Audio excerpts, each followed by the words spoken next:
Well, how close? Very close. Obviously not as close as the last time. Why would you say obviously? How would I obviously know it was not as close as the last time? What about it is obvious? Because what I text was I almost. And the last time I did. Oh, you did? Well, Yeah. I don't remember that. When did you? I talked about it last week. When did you did?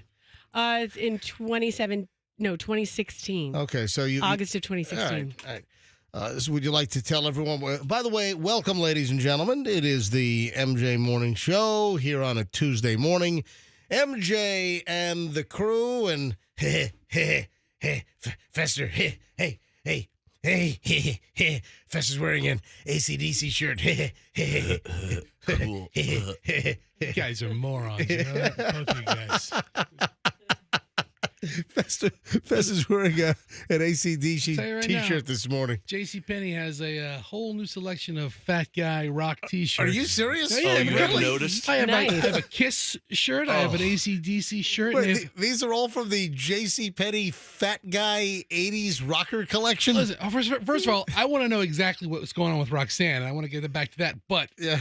do not sleep on JCPenney's fat guy section. Okay. Yeah, I mean, I'm just saying, MJ, something right. happens to you, maybe a little glandular issue or a thyroid thing, and you put on 200 pounds, JCPenney, man, I'm telling you. What X is that? This is a 4. But my Roxanne, Kiss is a 5. Hold on a second. Roxanne, can you please just... Audit this? Yeah, just do an audit. Yeah. Look at the label in the back of Fester's AC/DC T-shirt and tell me Yeah, it's what if you can confirm how many X is this shirt. Oh, yeah. All right, go back to your mic and what is it? It's a 4X. Oh, it's a 4. Oh, Quattro. 4X. man, you know your X's, don't you? Oh, my exes live in Texas. Texas is the place I'd really where the hell was I I? think I'd be singing George Strait this morning. Yeah, Roxanne's issue. yeah. So Roxanne almost did something today. Yeah, I almost did something. yeah, Roxanne almost hit Bambi. Was it a? Okay, well, Yeah. yesterday when I was driving in, I saw Bambi and her mom Oh wow. right on the side of the road on Citrus Park Drive as you're going down to get on the Veterans. And it was like there's a ditch there, and they were closest to the road, like past the ditch, past the sidewalk. They were standing right there on the side of the road, not near the trees on the other side of the ditch. Mm-hmm. And I thought to myself yesterday, they really are out here So- because we talked about it on the show. Yeah. And then today, Mom jumped in front of my car. And Do you think it's the same deer? I mean, it's hard to say because Oh dear. Oh, dear. What is that from? When I saw that you texted us, so Roxanne texted us before she arrived, and Roxanne text said, "I almost hit a deer. I almost just hit a deer." And the minute I saw your text, an old lady in a TV show or a movie saying, "Oh dear," just popped into my head. So I immediately go to YouTube and I'm trying to find a clip of an old lady in a movie or a TV show going, "Oh dear." What the hell is that from? Why? It's not on YouTube, at least with the description. I typed in old lady saying, "Oh God, dear," stop. in a movie or a TV show, and I couldn't find it anywhere. So where the hell's that from? All right, so Roxanne, I hope you did not swerve. no. I didn't. But you know that thing when they say a deer in the headlights? Yep. That is true. Oh, They really? stop and stare at Yes, you. they do. Are you I'm just like, figuring this You know, out? when your brain slows down and you're processing Like everything. a deer in the headlights. Yes. Yeah. Yes. And thankfully, I'm calling her she, but she didn't have horns. So she was up ahead enough for me to slam on my brakes. You mean antlers? Antlers, I'm sorry. Yeah. No, she Antlers. means horns. Like a As in bull. beep, point blank. No. Womp, womp. Yeah. All right. So Fester has seen me slam on my brakes before in the BMW. The brakes work. I was slamming on my brakes. I think I would have missed her, but in my head, I was also like, move. And at the last second, she darted. So I don't know if okay. I think it was a near miss. Let's put it that way. We How both were- close? How many feet from hitting this? Oh, dear. I mean, I think like 2 feet, maybe. That close? Yeah, it was really And close. what was your speed? My speed was low because there are police officers who hide back there. Oh, really? I mean, that's not why my speed was. My speed was also low because yesterday I saw Bambi and her mom. So if the cops didn't hide there, I'd you'd be flying like 80. a bat out of hell. Yes. No. But I was going about. Yeah, you need a Meatloaf T-shirt 40-ish. next. Bat out of hell. Oh, I love meatloaf. That's what you The singer and the food. Yeah, I know you do. All right, so I'm glad you didn't Yeah. slam into a deer and do extensive front end damage to your BMW X5. We just talked about this Yeah. too on the show that it happens all the time. Yeah. Well, it came up again.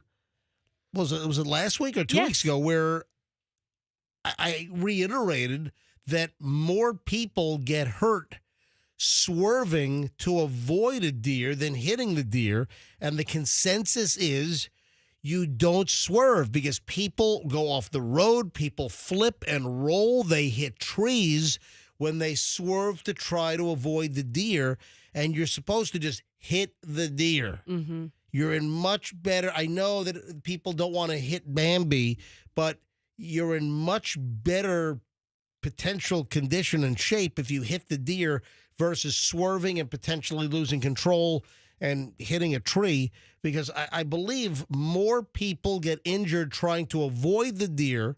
I mean, I've heard this for years. Didn't we confirm this, Fester? Haven't you looked this up in the past?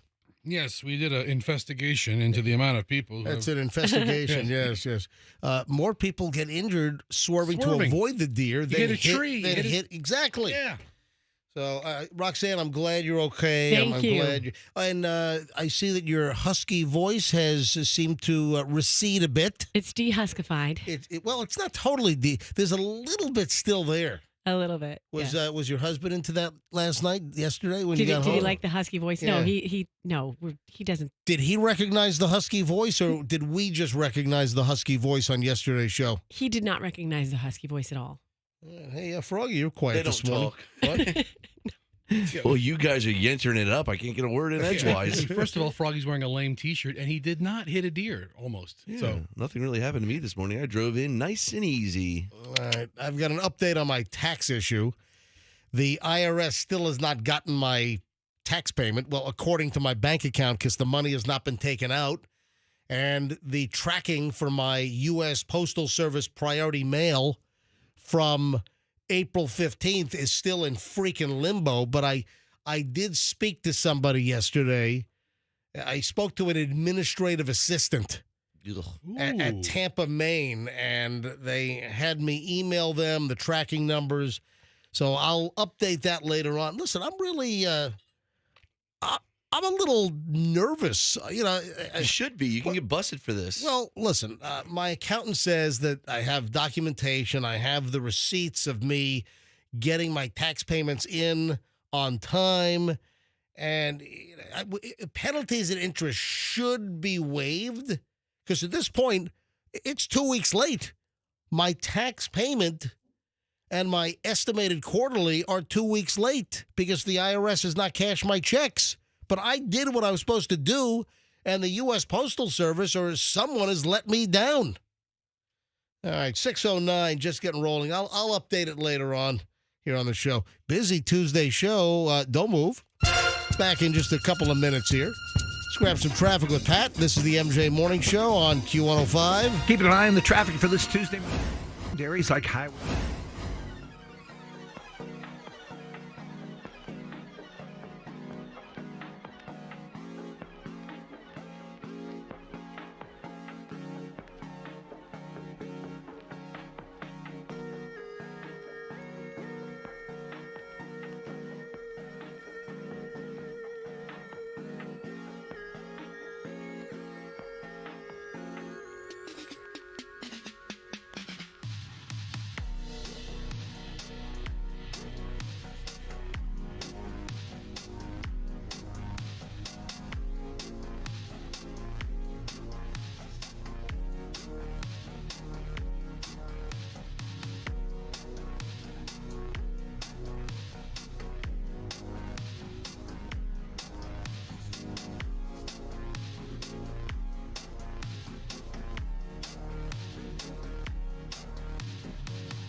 Q105, MJ here with the gang, and Andrew, our producer, has been looking at Mrs. Doubtfire clips for the last, nearly 20 minutes now because of the show open where Roxanne revealed that she almost hit a deer this morning, and that's when I said, "Oh, dear." And that's really pissing Froggy off for some reason. Oh, it's super annoying. Well, I just remembered that there was like some movie or TV show where some old lady says, "Oh, dear," and we're trying to find that. And somebody called up. I guess the phone's lit up, but a couple of people suggested Mrs. Doubtfire. And Andrew, have you been able to find, "Oh, dear"? I found close to it. Froggy wants to punch me. Andrew, what did you find? I found "Yes, dear." Oh, well, do you have it handy? It's on the hotkeys. All right, hang on a minute. From Mrs. Doubtfire. Oh, hey, Froggy, what if I said, "Oh, a drive-by fruiting"? Oh, never seen that movie. Yes, dear. No, that's not it. You can get that off my hotkeys. Yeah, just erase that. Yes, dear. That's not it. Anyway, Roxanne, you are concerned? I mean, I didn't realize it was that much. Yeah, that's a lot for that little cup.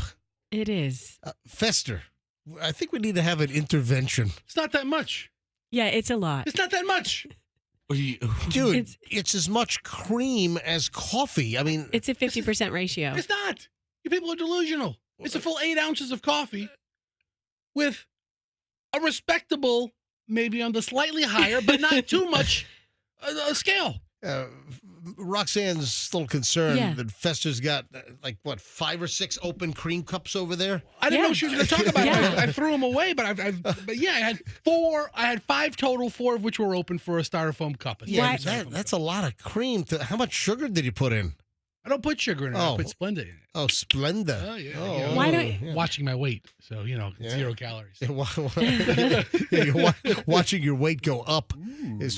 But it just tastes like sugar. You may as well go get a scoop of ice cream. Okay, so last time I checked, this is America. And I don't need this coffee totalitarian over here telling me how many creamers is too much. It just seems like you're not really tasting the coffee. You trying to fat shame my coffee? No, Okay, it's a lot. Maybe I am. Maybe I am. Maybe you are. April Maybe a little bit. 28th, let's see, was what, Sunday, right? Yes. Yeah, yesterday was the 29th. Today's the 30th. Today's the 30th, so today's the last day of April, because April only has 30 days, right? Yes. All right, so the 28th was an anniversary of an event, and I just stumbled across this a couple of days late here, but still, man, I remember this made an impression. Do you remember what happened on April 28th of 1988? Ooh. Think That's- back. Think back. Where's my harp sound effect? That's what I need. I need my harp sound effect to take us back. Where's the? Anyway, I'm not gonna be able to find that. Anyway, so do you know what happened on April 28th, 1988? So it was Sunday, was the 28th, and back in '88. I have no idea. I mean, I was like 5 years old. Yeah, then. you were 5 years old, my ass. All right, 5, so- 15. yeah, 20. What are you talking about? What in the world are you for real? All right. So That's a joke. I remember this made an impact. Do you remember the whole roof peeled off a Hawaiian airliner? Nope. You Nope. you don't remember? Oh, Fester, listen. I don't remember either. What, really? Yeah. We were Right. kids. We were all kids, Yeah. and we didn't consume news Yeah. the way we weren't doing show prep for the MJ Morning Show. 8-year-old Froggy wasn't really into aviation news at the Fester, time. Yeah. Fester. I like Pee Wee Herman. This is crazy. By the way, we have a Pee-wee in the news this morning. I'll bring that up later on. Pee Wee Fester, go to YouTube. Yes. Go to YouTube and YouTube. type in Aloha Airlines jet roof peels off.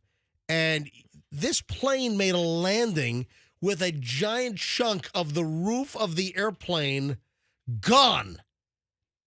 Anybody die? Yes, a flight attendant got sucked out. I think I remember that part. Yes, over the Pacific.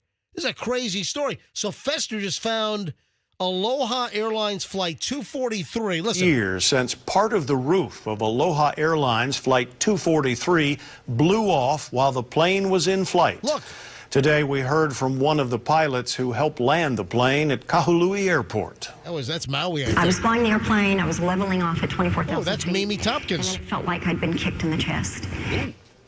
That was Mimi Tompkins speaking show the today video. at a safety conference Stop describing right the there. moment Stop. a Look at portion this. of the Hit plane's pause. Look at this. Look, the roof is gone. The fuselage is gone. People are sitting in their seats, and there's no side to the airplane, and there's no roof. Roxanne, take a look at this thing. I'm looking. It's like This is crazy. It's like a double-decker bus. Yeah. You never saw this? No. I have no recollection of this. So Roxanne, you don't know everything about Hawaiian aviation disasters? No, From the 80s, no less. I stumbled across, guys, don't make fun of me. I like history. And I stumbled across like a History Channel blurb of this day in history, which I saw it yesterday, so it was a day late. See, I do the same thing. That's why we did the reenactment with Fabio. That's right. This day in history. Look, Let's not do a reenactment of this. on April 28th, 1988, a seemingly routine 35-minute flight from Hilo to Honolulu turns into terror when an 18-foot-long section of the upper fuselage suddenly tears off Aloha Airlines Flight 243. The explosive decompression and roof loss swept flight attendant Clarabelle C.B. Lansing out of the Boeing 737. Sending Froggy, stop. Yeah, Sending Froggy. freezing winds of hurricane force through the cabin and leaving passengers in the first 5 rows of the plane completely exposed to the sky. Miraculously, Captain Robert Schornstheimer, and you just heard the voice of the female first officer, landed the plane in Maui. The bizarre incident happened about 20 minutes into the flight from Hilo International Airport to Honolulu at 24,000 feet, 95 passengers and crew on board the plane. The 300-mile-per-hour wind was so noisy that the pilots had difficulty communicating in the cockpit, and flight attendants couldn't get into the cockpit to see if the pilots were even alive. Passenger William Flanagan, and keep in mind, passengers under the missing roof had no access to oxygen because the roof got ripped off, the overhead bins gone, the oxygen mask dropping from above. And please, if you're traveling with small children, attend to yourself first and then attend to your small child. So they didn't have oxygen, 24,000 feet. You don't have air. So, I mean, yeah, maybe 16, 17, you might still have some breathable air. Right. But you don't have air. No. So did they do a rapid descend? Well, they some of the passengers passed out from a lack of oxygen, which is called high blood pressure. What? I don't know. It's not high blood pressure. Hypoxia. Yes, hypoxia. That's the way to You're go. so Yes. smart. If you're one of those folks who got the roof ripped off, passing out is the way to go. Yeah, passenger William Flanagan, listen to this, traveling on an anniversary trip to Hawaii with his wife, told the Washington Post that flight attendant Lansing was just announcing last call before descent when a gaping hole opened explosively in the roof. Listen to this. This gives you the chilly willies. She was just handing my wife a drink, and then whoosh, boom, the roof comes off and she was gone. Oh, my gosh. Their heads touched when it happened. The flight attendant was handing this woman a drink. Why did she grab her and help her? Everyone else was belted in. Everyone else had that's the importance of having a seatbelt on. Just like when the side door, the plug blew out on that Alaska Airlines plane, a couple of months ago. That's why you need to be seat belted in. There was a guy in that row that probably would have been sucked out if he wasn't seat belted in. But can you imagine? The flight attendant is standing in the aisle, handing a drink to this woman, and then the roof rips off. She gets sucked out as her hand is touching the other passenger. I don't think they ever found her body either, the flight attendant that got sucked out. So this day in history from Sunday, that's why I'm bringing this up. Because you know me, I'm a little Off? What? Off. Off. What? You're a little off. What do you mean I'm a little A off? little off. I mean, I'm a little touched with aviation stuff. Yeah, you are. I like. You're touched all right. And then I saw that it was the anniversary on Sunday. Thank you, historychannel.com. I wonder how many other people are I'm sorry, it's just history.com. commemorating this piece of history. I'm sure the family members Well, and yes. maybe some folks that were on that plane remember it. Yeah, Clara Bell's family. True. Okay. That's awful. Aside from that, I can't believe you guys never saw this. Is that insane? Go ahead, Professor. Keep playing the video here. Describing the moment a portion Look of at the this. plane's fuselage tore off. Look at this. She said all the training they went through kicked in that day. Tompkins also gained international fame after a movie was made about the incident. Yeah, so it was mental fatigue. The fact that these Hawaiian airplanes, they make such short trips and a whole lot of cycles. Yeah. So just island hopping, and I flew Aloha. I've flown both. Aloha's not in business anymore. Hawaiian is. But I've flown both Aloha and Hawaiian, and Aloha's been out of business for a while. All right, 6:31 at the MJ Morning Show. This date in history, well, from Sunday, here on the MJ Morning Show on Q105. You guys ready for some early morons of the news? Would you like me to normalize things next, Fester? You're a little off. All right. Early morons of the news next here on the MJ Morning Show on Q105.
Let's do it. 6:41 at the MJ Morning Show. Oh, don't forget, Cash Kitty's on the way in an hour and 19 minutes. Yeah, it's 6:41 right now.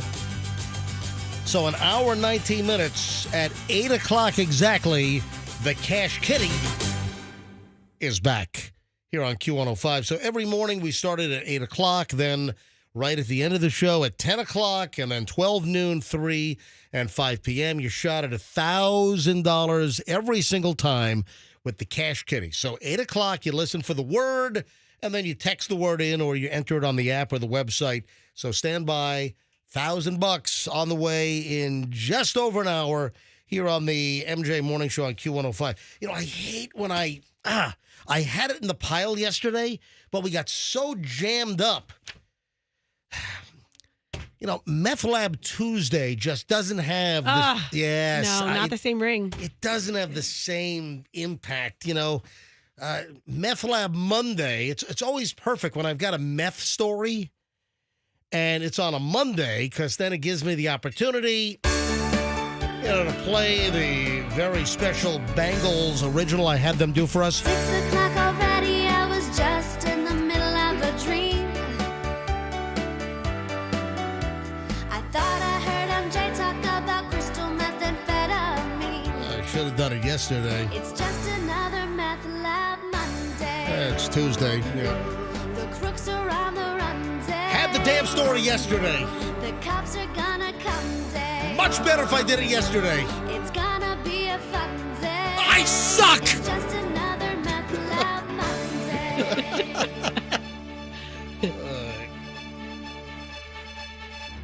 Largest meth bust in Orlando history. Ooh. Yeah. Didn't know it was popping over there like that. We had a lot of this crazy drug activity lately. So Orlando, huge drug bust. Middle District of Florida held a press conference. Large drug bust in Ocoee. Man was arrested on federal charges for having 160 pounds of meth and a whole bunch of other drugs. This is amazing. He had cocaine, guns, all this meth, $700,000. A big, giant seizure. It's like a drug kingpin or something? Yeah, it sure sounds like it. Yeah. What was that, Fester? A major distributor, certainly. Yeah, what's this guy's name? George something or other. Yeah. George from Orlando. Yeah. George Andrew Ferre Boji. He's how do you listen to How this? many last names does he have? He's got a hyphenated last name. The guy's name is George Andrew, and then the last name is Pherai. Ferrai hyphen Bogeajis. What the heck? Bogeajis? I have no idea. So this dude was busted. Massive bust. Meth. So Meth Lab Monday. Just a day late. I'm sorry. Hey, I sent you a great drug story, and I hope you're going to get to it at some point. Is it the Grady Judd story? No, it's the Jungle Cruise story. Oh, by the way, our wishes for the Polk County deputies that were shot for a speedy recovery. Mm-hmm. Yeah. Yeah, Grady Judd announced, and this was, I believe, on Friday. This was after we finished the show on Friday. Grady Judd, sheriff over in Polk County, announced the largest seizure of fentanyl in Polk County history. What's going on with the drugs, man? It just seems that it's just exponentially increasing. All right, additional morons in the news.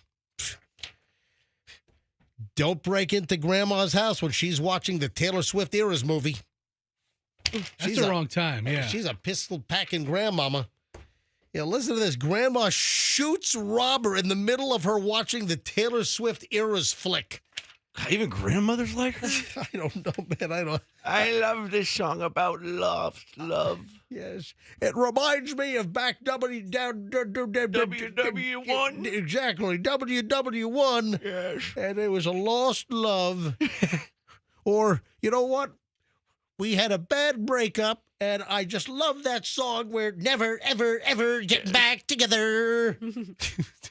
And he meant it. Yes. He died. A grandmother, listen to this. A grandmother in New Mexico went rootin' tootin' cowboy shooting.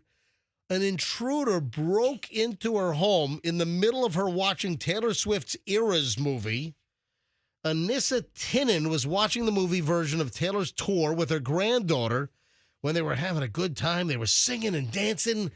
They were eating M&Ms, apparently popping them like Pez. Ooh, we're getting crazy. Oh, yeah. I'm sure the granddaughter Hold on a second. all jacked up on... Yes. What is the youngest grandmother you could think of?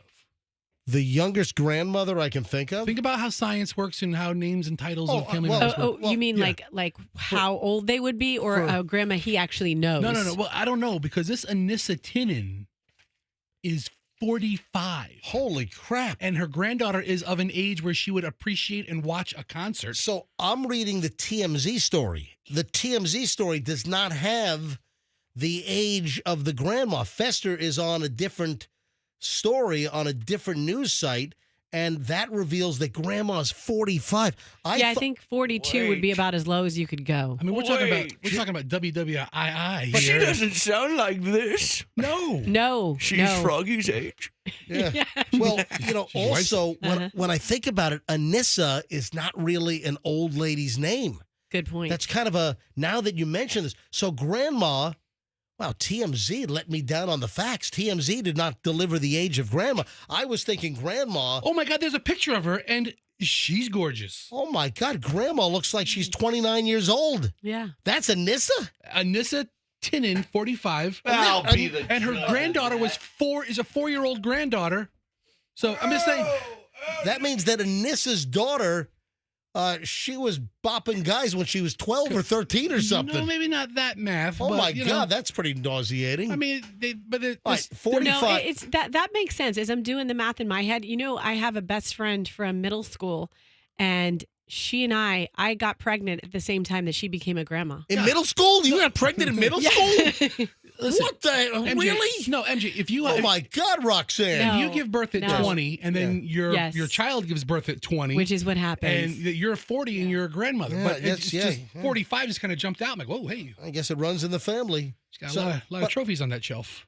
her daughter was probably knocked up at what, 16 or 17? Or 20. Anyway, so this guy breaks into the house, and Anissa, the grandma at 45, who looks smoking hot, who looks like she's about 35, she grabs a gun and starts shooting at the guy that broke in.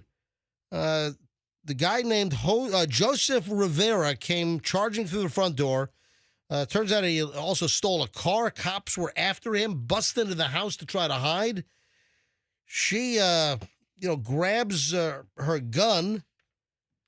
Rivera then comes back inside the house after exiting, but by the time he came back in, she was able to put the granddaughter in a bedroom for safety, and she pulls out the gun and says, "Get back, I will effing shoot you." That's grandma. And she did. And then the bad guy says, "Why did you do that?" And she said, "Because you're in my effing house."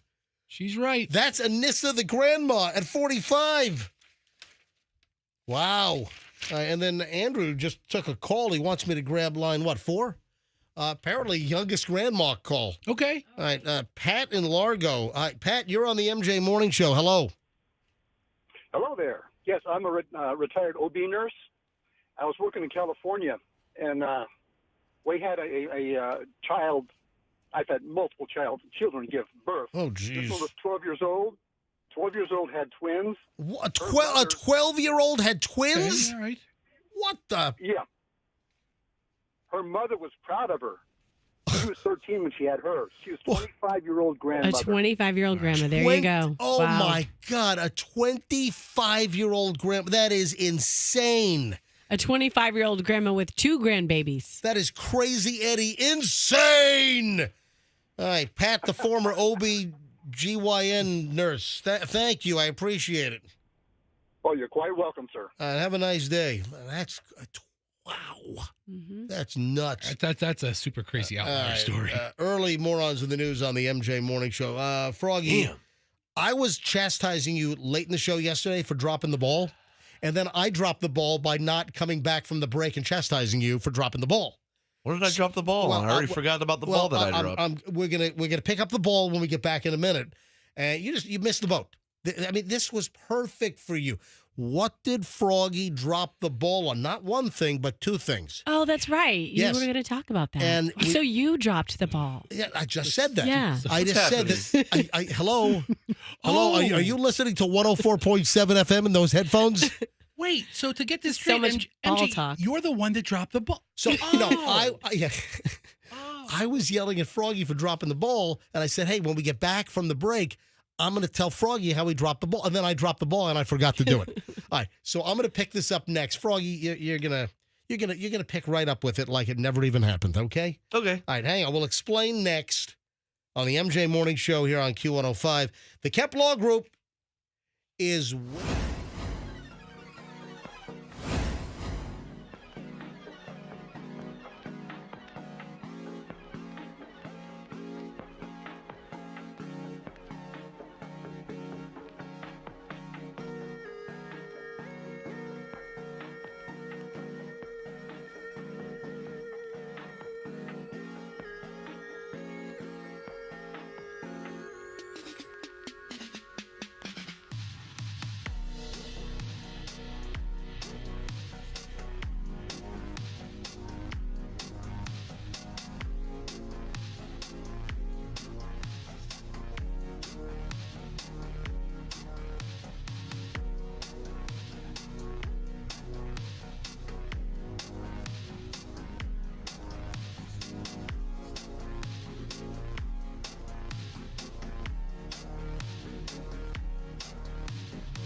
7 o'clock exactly at the MJ Morning Show means we're 1 hour away from the Cash Kitty back.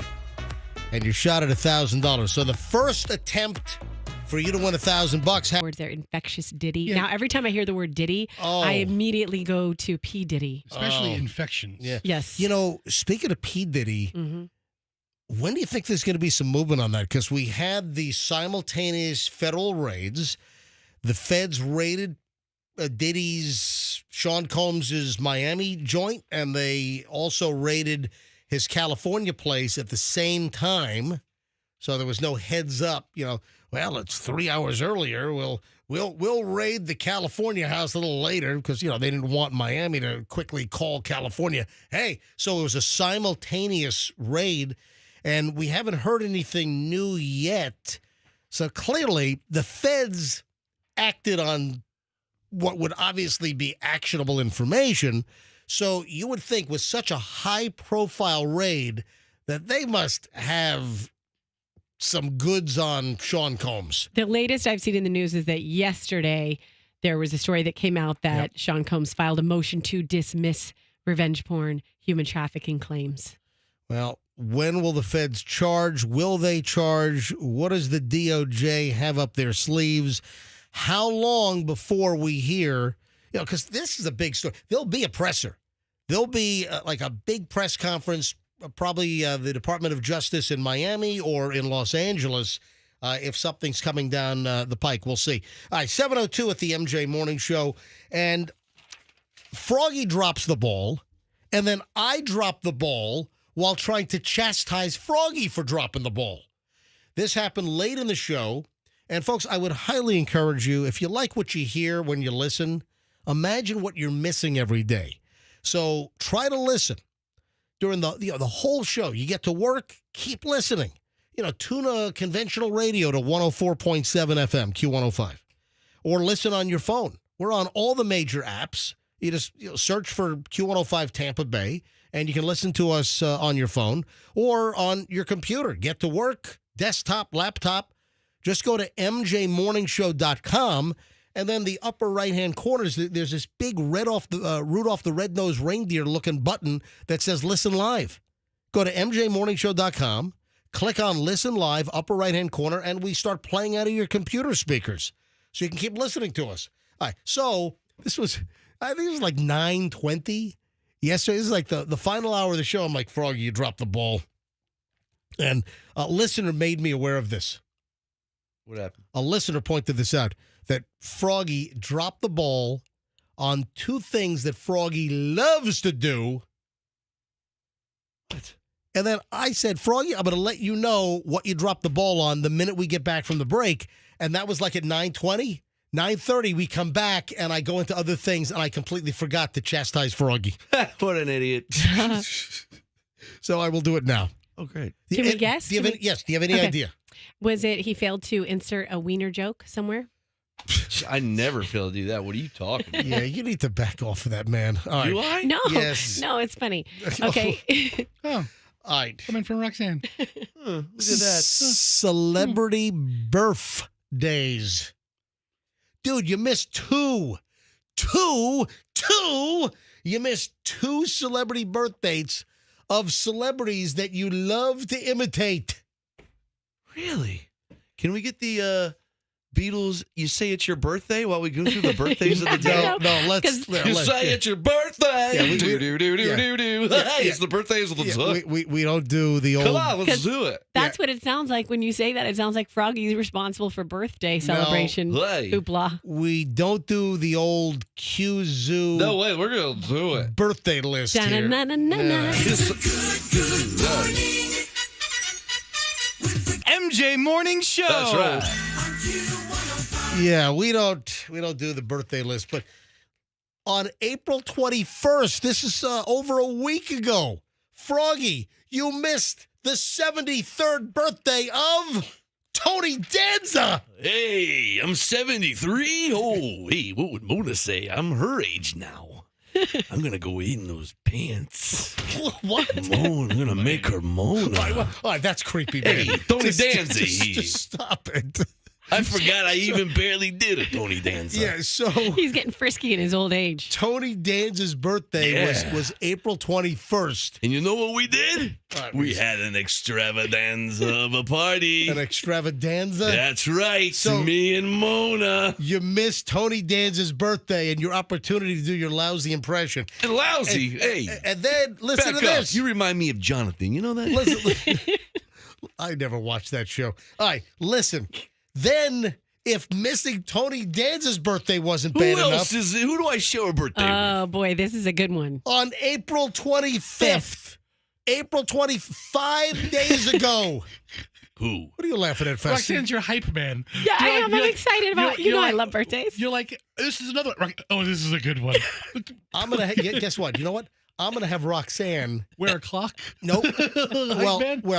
I was thinking about having Roxanne wearing a red Adidas tracksuit and having her jump out of the corner of the screen like Jason Sudeikis? Jason Sudeikis on Saturday Night Live in What Up With That. She's your hype man. Right. Oh, this is a good one. Thanks, Rox. So On April 25. All right. 5 days ago, April. Bless you. Tony, what are you doing over Sorry. there? April 25th, you missed the 84th birthday of Al Pacino. Oh! Yeah! I'm 84. Changing diapers. I'm older than the hills. I'm going to be 6 feet under soon. He can't have much left, right? He's got a new child. Who Don't cares? talk like that. Yeah. How am I going to fit in the coffin with my shoe lifts? Can you imagine? You're 96 years old. He's trying to throw a ball with his 6-year-old Yeah. kid outside. So, Tony Yeah. Danza, what did you do for your birthday? Yeah. Wait. No, that's Well, Al. yeah, let me tell you what I did. Yeah, what'd you do, Tony? We had an extravaganza, like I said. He already said he made Mona Mona. Did you have a lot of famous people over? Oh, plenty of it. Did you have Al Pacino over? Al Pacino always comes over. What did Al say? What Al have to say about it? He was like, yeah. He always does this thing where he's like, yeah, he's a yelling ass. I really don't like the guy. Why don't you call him over? Hey, Al, come over here. Yeah, all right. Hey, yeah. hey, Al. Hey. How was the What kind of man are you? You don't even know your craft. I'm Roma. All right, this has run its course, okay? I need more Glenn Ross quotes. This has run its course. You tell him he owes me a Cadillac. We can get back to me doing Mona. All right. Hey, what's worse than having a squatter in your house? Now, we've talked about this numerous times. This is a problem. Why is it accepted that somebody could break into private property, squat, and then have legal protections? How is this even remotely possible in the United States of America? I have a little bit of information about that. Sorry. Tony, Sorry. Stop it, will you please? Didn't the governor here in Florida, didn't DeSantis sign some legislation to protect owners and stop the squatters scam fester? I asked you to look that up. He recently signed a bill, House Bill 621, Right. which protects property rights of homeowners and remedies against squatting to increase penalties on squatters. But can you imagine? You go on vacation and some group of squatters breaks into your house. In some cases, they'll change the locks on you, and they're living in your house. They're sleeping in your bed. They're sitting on your couch. They're watching your TV. They're eating your food out of the pantry and fridge. And you don't have rights? And in some places, it's difficult to get the squatters out of your house. How the hell does that happen? I mean, that's maniacal. And the reason why I'm bringing this up is what's worse than having a squatter in your house? How about having a squatter that has a goat in your house as well? And then the goat starts biting Or squatting and pooping. the rightful owner of the Yeah. house when they come back. The goat attacked the owner? The hell? That's crazy. I didn't know goats attacked people. You Did can he yell at him? Ah! Look, that one go. You could train a goat to attack. A hoarder squatter with a large aggressive goat refused to leave a house in San Antonio, Texas for months. So not just a squatter, but a hoarder squatter. A hoarder squatter with an attack goat. So, and you think Texas would have protections against squatters and You think they'd have their gun laws? Fester, go back to that story, would you please? All right, Governor, this was what? This was back in March. Yeah, March 27th. This is from the governor's office. Governor DeSantis signs legislation to end the squatters scam in Florida. Today, Florida Governor DeSantis signed House Bill 621, which protects property rights, provides homeowners remedies against squatting, and increases penalties on squatters. We're putting an end to the squatters scam in Florida, said Governor DeSantis, while other states are siding with the squatters. What freaking upside-down universe can squatters break into your house and the law sides with them? What am I missing here? Loopholes. Thank you. Many, many loopholes. I wonder, what time is it, 7:12? Does anyone listening right now, does anyone have a squatter story? Does anyone have any friend, or do you know someone that had a squatter nightmare, or did you have a squatter nightmare? If so, I got time for a call or two here. 800-990-1047. 800-990-1047. If you've got a squatter story. 800-990-1047. It's 7:12 in the morning. I don't know if the squatter phones are going to light up, but I thought I'd give it a shot. 800-990-1047. But at least here in the state of Florida, we've taken some action to protect individuals. Under the new House bill signed into law, a property owner can request law enforcement to immediately remove a squatter from the property if the following conditions are met. The individual has unlawfully entered and remains on the property. Duh! Why? Look, the squatter phones are ringing. Yeah, I mean, this has been an issue all through the state. But, I mean, this is like a nightmare scenario. All right, Rico, let's go to the squatter phones. Rico in Tampa. Rico, hi, you're on the MJ Morning Show. Hey, MJ, you guys, how you doing? Hey, listen, my daughter rents a property here in Florida, and right behind the house, there's another property that the landlord rents. And that lady has stopped paying rent almost 8 months now. And she completely says that she's not going to pay rent, and he cannot get her out of there. And yet the funny thing is, I was staying at my daughter's house a couple of weeks ago, and I'm receiving Amazon packages from this lady who's not paying her rent, but yet has enough money to pay for the Amazon packages, and it's every day. Wow. And this guy cannot do a damn thing about it. Yeah, that sucks. Language, sir. You know, the story that you're mentioning, that's like someone that was in and then they stop paying their rent and they won't get out. You know, the squatters I'm thinking about that are the real nightmare are folks that will just break into someone's house while they're away. You can even be at work during the day and squatters break in. And in some states, they get protections. That's ridiculous. Rico, thanks for the call. How about Deborah Ann, St. Pete, and I guess also from New York City. Hello, Deborah Ann. Welcome to the MJ Morning Show.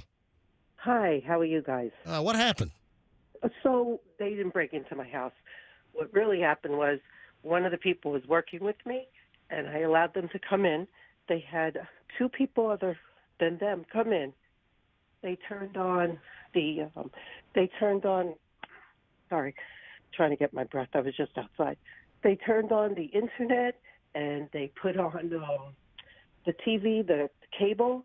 I couldn't get it turned off. I couldn't get them to leave. They took over my house. Goodness. I had to turn my daughter over to my mother because one of them was doing drugs. My God. The one guy was working at my job, was stealing money from the safe. My God, this is like it's a compounded nightmare. All right. All right. Yeah. Getting brutal. And then I came home one day after visiting my family, and I told them that. I said, my family said that if I had a gun, I would kill them. So, Hey, this is getting deep. so Whoa. by that weekend, they moved out. All right. Well, It was hardcore. Deborah, thank you. Brian in Lakeland. Brian, you're on the MJ Morning Show. Hi. Hey, how you doing? My ex-wife actually had a drug dealer squatter charm her about 7-8 years ago, and this was out in Port Richey, Newport Richey area, and he stayed on her couch for a week. She was trying to be nice to him. Right. He was playing homeless, right? I went and helped her when she wanted to get him out and he wouldn't leave. I went and changed the locks. This guy busted the window, opened the door from the inside, and let himself in. Yep. While my ex-wife was away, called the cops. Cops say civil matter. Nothing we can do about it. You got to go evict him. That's and where was this? This is Newport Richey. Wow, well. Now there are protections that the governor signed into law. Hey, Andrew, tell the other callers. I got a couple more callers. I'm running late here. Let me take my break, and I'll grab a couple more right after the break. And then we start an hour and 20 minutes of nonstop MJ next. 1 hour, 20 minutes. And we be packed. Do you know about the mental health days for kids? Do you know about we got to talk about this coming up in just a bit. Anyway, we're loaded. An hour and 20 minutes of nonstop MJ. I'll grab a couple more calls in just a second. Oh, the crazy district attorney from up in New York that berated the cop that pulled her over for speeding. We have a total update. If we played this audio late in the show yesterday, if you missed this, you got to hear the audio because we said we played for the early crowd. And then there's a major update, and she's like groveling on her knees, apologizing. This is must hear, and it's next on the MJ Morning Show here on Q105. If you're making a move, I don't want you to make a dumb move, and that...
Show 1 hour, 20 minutes of non-stop MJ starts right now. If you're just tuning in, just before the break, we were talking about squatters. And I had a squatter story that, it's bad enough you got a squatter. A squatter moves into someone's house, and they have this attack pet goat. And it attacked the homeowner. Just crazy story. And, this is a nightmare. On what freaking planet should somebody be able to move into your place and lock you out and have law enforcement protect the squatter? So luckily here in Florida, the law changed, and Governor DeSantis signed into law a House bill back in March that gives Florida homeowners protections. And I said, hey, let's go to the squatter phones and have people call in and tell us some nightmare squatter stories if you're aware or if it's happened to you or someone you know. Two more calls I want to grab before we move on. Let me grab Kerry in Safety Harbor. Kerry, you're on the MJ Morning Show. Hi. Good morning. How are you? Doing fine. What happened? All right, so I got two good ones. One real fast one was the one that you want to hear, where they don't even belong. They never were a renter. They just broke in after a tenant moved out for the weekend. They broke in. I came there. The police said, you got to go through the eviction process, which in Illinois could take over a year. But when they finally did vacate after I went through the whole process, they ripped out the copper and everything with it. They took anything they could break out of the house. Well, Roxanne has told the story that she's had in some of her rental properties, Roxanne and Dig Dug, they've had some drug users all frigged up on meth. Where'd Roxanne go? Can you get her back in the studio? Here, for whatever reason, a lot of drug users, they'll disassemble electrical outlets. It's not like they're stealing copper. It's like these meth heads. They just have this propensity to unscrew electrical sockets. It's insane. They'll spend all day for 60 cents. All right, so what else? Well, when COVID started, the cops weren't even allowed to do their jobs in Illinois. I had an SRO, which is a single room occupancy.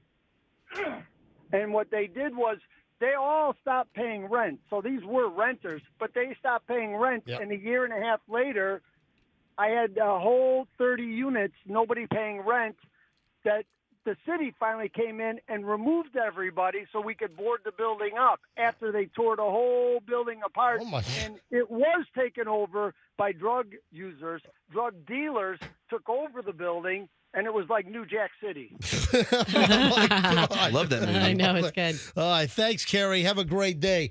All right, one more call, and we got to move on. Kyle in Tampa. Kyle, you're on the MJ Morning Show. Do you have a squatter story? Yes, I sure do. Good morning, MJ, Hey. And the crew.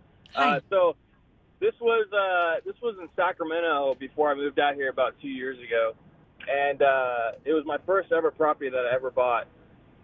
And after the 30 days waiting for the tenants to get out, I called my buddy up, and he was going to be my roommate at the time, and I told him to get all the stuff and head over to the house because I was at work that day. So he gathered all the stuff and went to the condo that I bought, and he was trying to unlock the door, and the keys weren't working.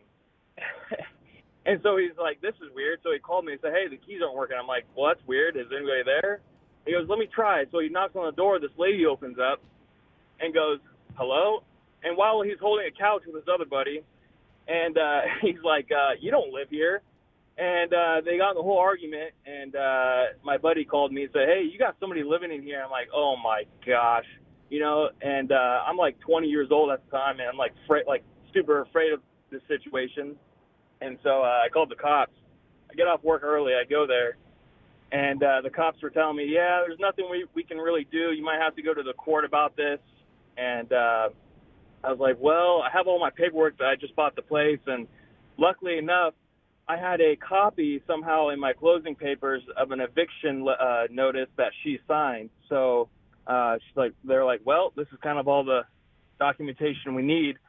So they wrestled her for about 30 minutes. It got pretty nasty, and it took 3 cops to get on top of her just to get her out. And when she was coming downstairs, she was screaming at me, and she was. Later, I found out that there was like meth needles and spoons, and like she trashed the whole place up, cutting the carpets, the blinds, spray painting on the walls, and so yeah, that was something else. There you go. These like nightmare squatter stories, and at least there are better protections here in Florida. Thank you, buddy. Have a great day, Kyle. Absolutely. You too.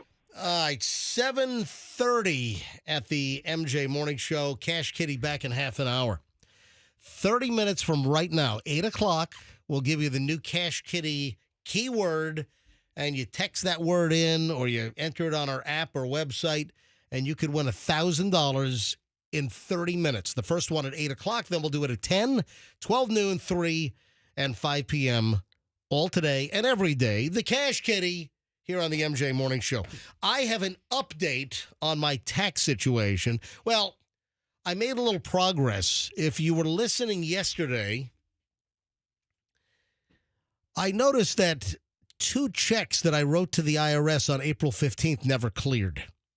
I'm like, why is all this money still in my account? I owe the IRS money. I had to pay the IRS money with my tax extension on April 15th because a lot of people think, oh, I filed an extension. I don't need to pay the IRS. No. If you file an extension, you still have to know what you owe the IRS. That's an extension to file the return, but you still owe the IRS their money on the 15th.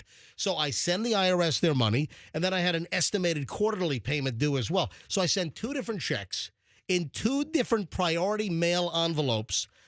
I showed up April 15th at 5 a.m. before the morning show. I stopped at the Tampa Airport Post Office and mailed my 2 checks to the IRS in Charlotte, North Carolina. And I noticed that the money never cleared my bank. It's still in my account. And then I pull out my receipts from the priority mail packages from the kiosk where I did it self-service, and I put them right into the wall in the post office. And both of these packages never arrived. Both of the letters, priority mail, post office envelopes with my extension, a check inside, neither package arrived. The last scan is acceptance, like 5:12 a.m., Tampa Airport Post Office. I'm like, what the bleep? So I told the story yesterday. Fester found the new postmaster for Tampa. Yeah. Found her information, and Fester's like making phone calls. Anyway, I get a hold of an administrative assistant by the name of Anna. So Anna at Tampa, Maine, I spoke to her. She's an administrative assistant, Gulf Atlantic Division. And she said, well, can you please send me the tracking numbers? I did. So now I'm waiting. And then she says, let me see here. Hi, MJ. I've received your email and forwarded it to our Consumer Affairs Division. Does that mean like I'm like in some kind of queue with 39 million other people? Some boiler room operation in like Kokomo or something? Yes. That's exactly what it means. Oh, boy. All right. Again, I apologize. They haven't arrived. However, I'm confident our team will do their best to verify and facilitate proper delivery. Have a great day, Anna. That's not progress. Oh, you're screwed. What did we learn here, MJ? What did we learn? Where are my packages? Attention, IRS. I mailed your payments. Don't smash me with penalties and interest. I mailed. Oh, thank God you've answered. It's uncalled for. Put it down. Put the mega horn down. What? People just drove off the road. What? The hell are you doing? People listen to a morning show, then all of a sudden the mega horn comes out unannounced. Listen. Yes. Let the United States Postal Service do their due diligence. Try to find my package.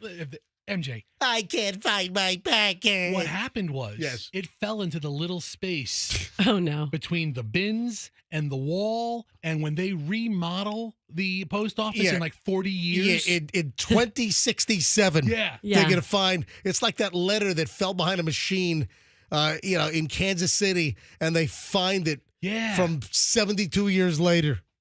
Ugh. It had like a 3-cent stamp on it or something. Great. What did we learn from all this, though? What? Did you learn something? Yes, that I'm not going to send checks anymore. Thank I'm you. going to do electronic ETF. I'm going to do electronic transfers from now on. ETF is the way to go. But I do electronic bill pay with everything with the IRS. I've just sent a check, for the last 40 plus years, and anyway. Check, baby, 1, 2. You lost 2 of them. Son of a 2. Check 1, 2, check 1, 2. No, I was doing rump shaker, but I was doing check 1, check 2, check 1, check 2. Both checks are gone. Yes. You want the mega horn again? No, I want to hear middle-aged white women sing rump shaker more. That's what I want to hear. Go ahead, Rox. He just kept saying checks, and I'm like, check, baby, check. Is that all I want to do is a zoom? Yeah. That's pretty much. Yeah. They call it rump shaker. Yes. All right. I have an update on the New York District Attorney who just berated a cop. Where was that again? Oh my gosh, this is insane. Up in the Rochester, New York area. And we all agreed. I played this late in the show yesterday. This audio came up like 9:30. This was late in the show. And we were all in agreement. My God, we've got to play this again for the early crowd. And here we are at 7:36. The district attorney, here in Florida, we call it the state attorney, but, district attorney, state attorney, like, here in Florida, all of our most of our counties, some counties share there are some counties that have multiple. But this is a crazy story. Sandra Dorley got pulled over eventually at her house because she ignored the police car behind her and just drove home. She was doing 20 miles over the speed limit. She was doing 55 in a 35, and a cop tries to pull her over, and she didn't pull over immediately. So she's the district attorney for this county. No, she is the DA, as she says. She is that's right. So let me play the audio, and then we have a complete update on the situation. All right, here is the first clip. All this was captured on the cop's body camera. Listen. Sorry, I'm the DA. I was going 55 coming home from work. 55 and a 35. I don't really care. Okay. So you can call Can you please come over here? You're on this is on a traffic stop, ma'am. liar right now. Okay, I'm telling you why I stopped you. You didn't stop at all. Did you not hear my lights or sirens or No, anything? I didn't actually. I was on the phone. Okay, well, you're not supposed to be on the phone while you're driving either. Yes, I am with the hands-free. Absolutely. Okay. Man, she's got an answer for everything. Yeah. She is something else. All right, lawyer lady. Okay. She drives home, ignores the cop is behind with the flashing lights. He's got the siren, whoop, whoop, whoop, trying to pull her over. She just keeps driving to her house, and you can hear she's like pulled into her garage. And the cop finally is able to like talk to her once she stops the car at her house in her garage. Body cam continues. Why are you so upset at me? I'm doing my job. You just admitted to me that you were going 55 and a 35 on Phillips Road. Tell him to leave me alone. It's Officer Christopher. Can you stay over here, ma'am? This is a I'm traffic. not This is staying a over legal traffic stop. Do you have your ID? No, it's in my purse. Here. You have your purse right there. No, this is my lunch. Would you talk to Dennis? This is ridiculous. I think it's the police chief. Hello, sir. Go away. Good. Ma'am, can you please stay at the back? This is a legal traffic stop. Can you please stay over here? Sir, I stopped her for going 55 and a 35 on Phillips Road. And she failed to stop. She drove all the way back home and parked in her garage. And now she's not complying with any of my commands. Ma'am, do not go inside. Oh my God. Oh my God. What's the matter with her? I know. She's a nightmare. How would you like to be in a fight with her, like if you're her husband? Can you imagine that? So here's what happened. She takes her cell phone and calls the chief of police, the boss of this cop, and hands her phone to the cop. So the cop is now on the phone with the police chief. Holding her phone. Yeah, exactly. All right, now the next cut from the body cam. Ma'am, come outside. You can't just go inside. This is a traffic stop. Here's your phone back. I understand the law better than you. Would you 953. Can you have a supervisor come to the scene? No. Get out of my house. I don't know why you're acting like this towards me. Can you please go to the back of the vehicle? I'm not going to. I'm home. Okay, 55. I don't care if you got home. You were supposed to stop at Phillips Road when I pulled you over. When my lights were I initiated. didn't know you were stopping me. There was lots of other people on the road. I was right behind you. Yeah? There were other people on the road too. Okay, I was directly behind you. I'm not dealing with you right now. Can you please step over here? I'm not going to. Oh my God, what an entitled witch. Yeah, there were other people on the road too. Nina and Boo Boo.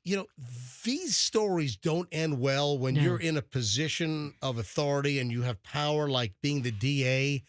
And when this is captured on body cam and... Doesn't she realize that's all going to be seen? Like, what is the matter with her? Has she never prosecuted a traffic case before? Right. Does she not know how this works? Man, all right, here's the final cut, and then we have a major update to the story. I think the cop sounds very measured. The cop sounds very calm. Is he in her house at the end right there?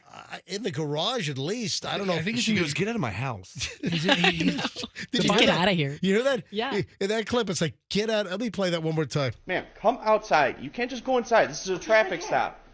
Here's your phone back. I understand the law better than you. Would you 953. Can you have a supervisor come to the scene? No. Get out of my house. Get out of my effing house. It sounds like a scene in a movie. It doesn't even sound real. I'm watching the raw footage. And he remains in the driveway outside of the garage threshold the whole time. Right. And while she's in the garage, he's probably like at the door line. Yeah, she's driving a black, is that a SUV? It's an SUV. Yeah, she's got a big black SUV in the garage. Typical garage. She's got the shelves with all the crap on it. And Ooh, I can hear some good shelves. Inside the garage. All right, here's the final cut and then the major update. You say you're a DA? I am the DA. Oh, you say you're the DA? She is the DA. You say you're a DA? I am the DA. Okay. Okay, let me get you my badge. I am the DA in Monroe County. She's the DA in Monroe County, which is the Rochester, New York area. Or as my college roommate from Rochester used to say, Rochester. Just don't understand the hostility towards me. I'm doing my job. Hey, listen, this is the MJ Morning Show, officer. We don't understand the hostility either. And we agree, you're just doing your job. Doing 55 and a 35. You're being an asshole. How am I being... Call him an a-hole. Calls him an a-hole. An ass. I am the DA of Monroe County. I understand Yes, that, but I'm that coming doesn't home give from you work, a right and to I go was the- 55 and a 35. And you even admitted to me that you went 50. I don't understand really that, care. ma'am. I don't really I care. understand that. You know what? If you give me a traffic ticket, that's fine. I'm the one who prosecutes it, okay? I will make it disappear. Can she do that? I'm the prosecutor. Can she do that? See, right there, that second where she says, I'm the one that prosecutes the ticket, so give it to me. That's when she should have been fired. Oh, man. I was tolerant up until, okay, bad decision. Then that, and I'm like, oh my gosh, it's an abuse of power now. Oh no, she has to be fired. A little more of this, then the major update. Go ahead and do it. Go ahead. Then just write me the f***ing ticket. Just write me the effing ticket. Wow, she's so hot. Wow. Yeah, I really don't care. Okay. Well, then just hang out at the back of the car. Because I'm the one that's going to prosecute myself. You know what I'll do with the ticket? I'm the one that's going to prosecute myself. Do you know what I'm going to do with the ticket? You know, Tony Soprano was more respectful of the cops when they came to bust him. Yes. She is awful. All right. Now, the update, ladies and gentlemen. She is falling on her sword. She is apologizing. She shot a video yesterday. Oh, no. Yes. Would you like to hear the apology of New York District Attorney for Monroe County, Rochester, upstate New York? This is her apology that her office released yesterday. Listen, this is Sandra Dorley, and the cop, by the way, who I thought was spectacular during this incident. The cop was Cameron Crisafulli. Cameron Crisafulli is his name. All right, here is the apology video now. Last Monday, I failed you and the standards that I hold myself to, and for that, I am so sorry. What I did was wrong, no excuses. I take full responsibility for my actions. I fell short of the values I've held for my entire 33-year career. I didn't treat this officer with the respect that he deserved. All police officers deserve respect. I am truly and sincerely sorry. I had just come from work. I was dealing with 3 homicides that occurred over the weekend. I watched a video where an innocent cab driver was executed. And I was still reeling from a frightening medical concern that my husband received that afternoon. All right, so...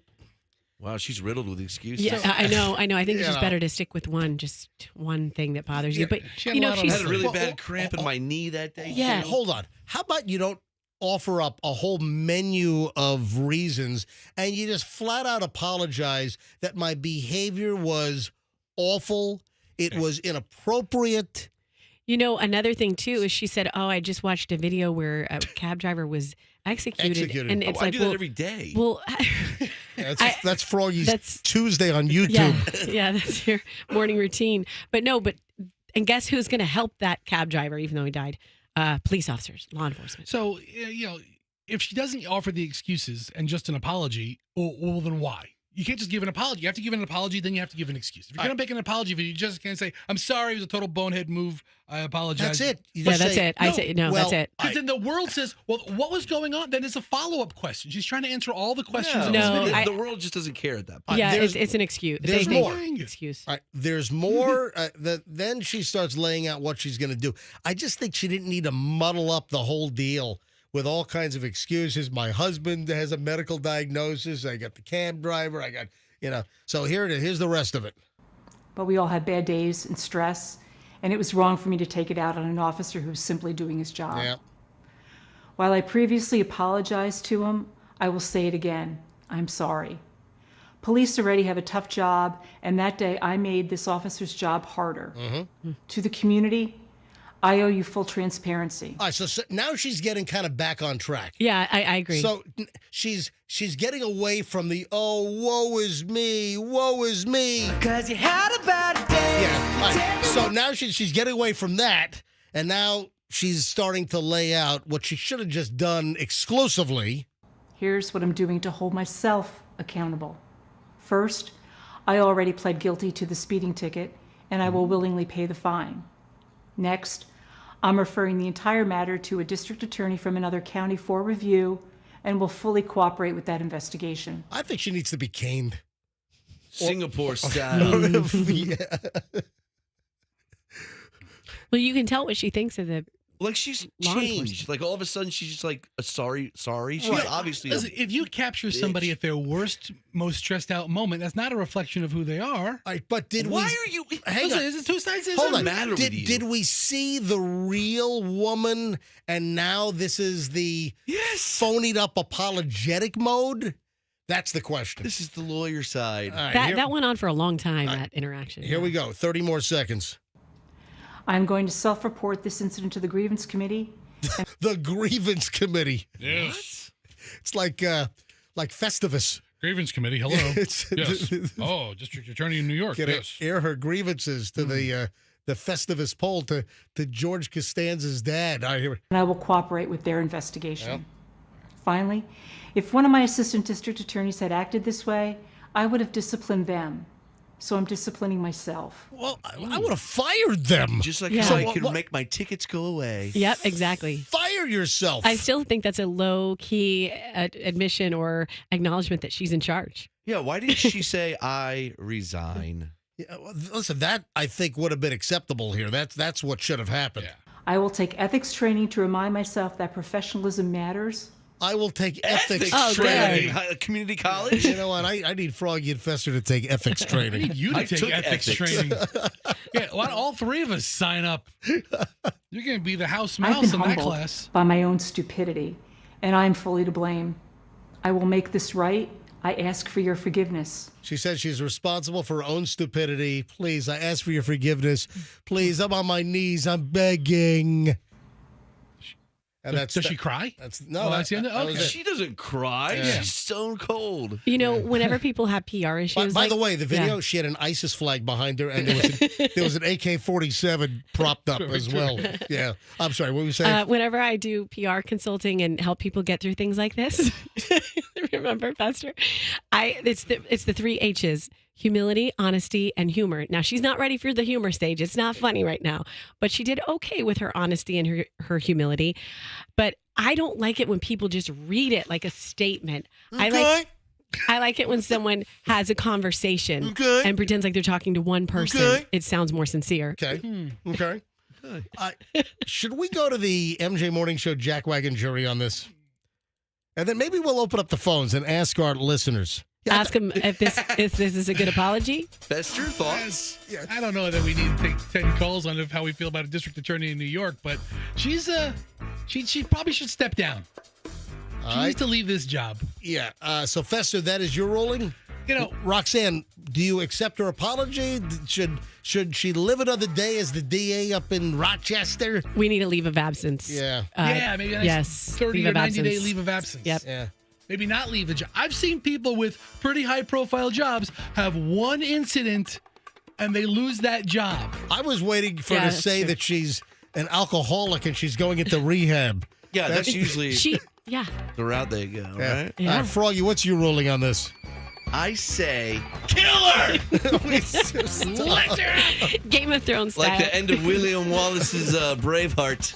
Rip out her liver. Gas first. chamber. Yeah. All right. And I would say you don't recover from that. You step down. That was just so egregious. Yeah, it went And on and especially on and saying on. how she could fix any ticket. That's pretty. Listen, the former police chief of Tampa, Mary, she was on that golf cart. That's right. It was a good day. And she was nice. She was nice. She was pretty nice about it. The former. I have the whole thing memorized, by the way. Yeah. Do it. I was hoping you would just let us go. I'm the police chief of Tampa. Oh, I knew you looked familiar. Yeah, here's my card. If I can help you with anything, and I mean anything, call me. Oh, chief's fired. She was nice to that officer. She was respectful. That encounter that she had, Mary O'Connor. Mary O'Connor. Yes. Yeah, Chief O'Connor. Mary O'Connor.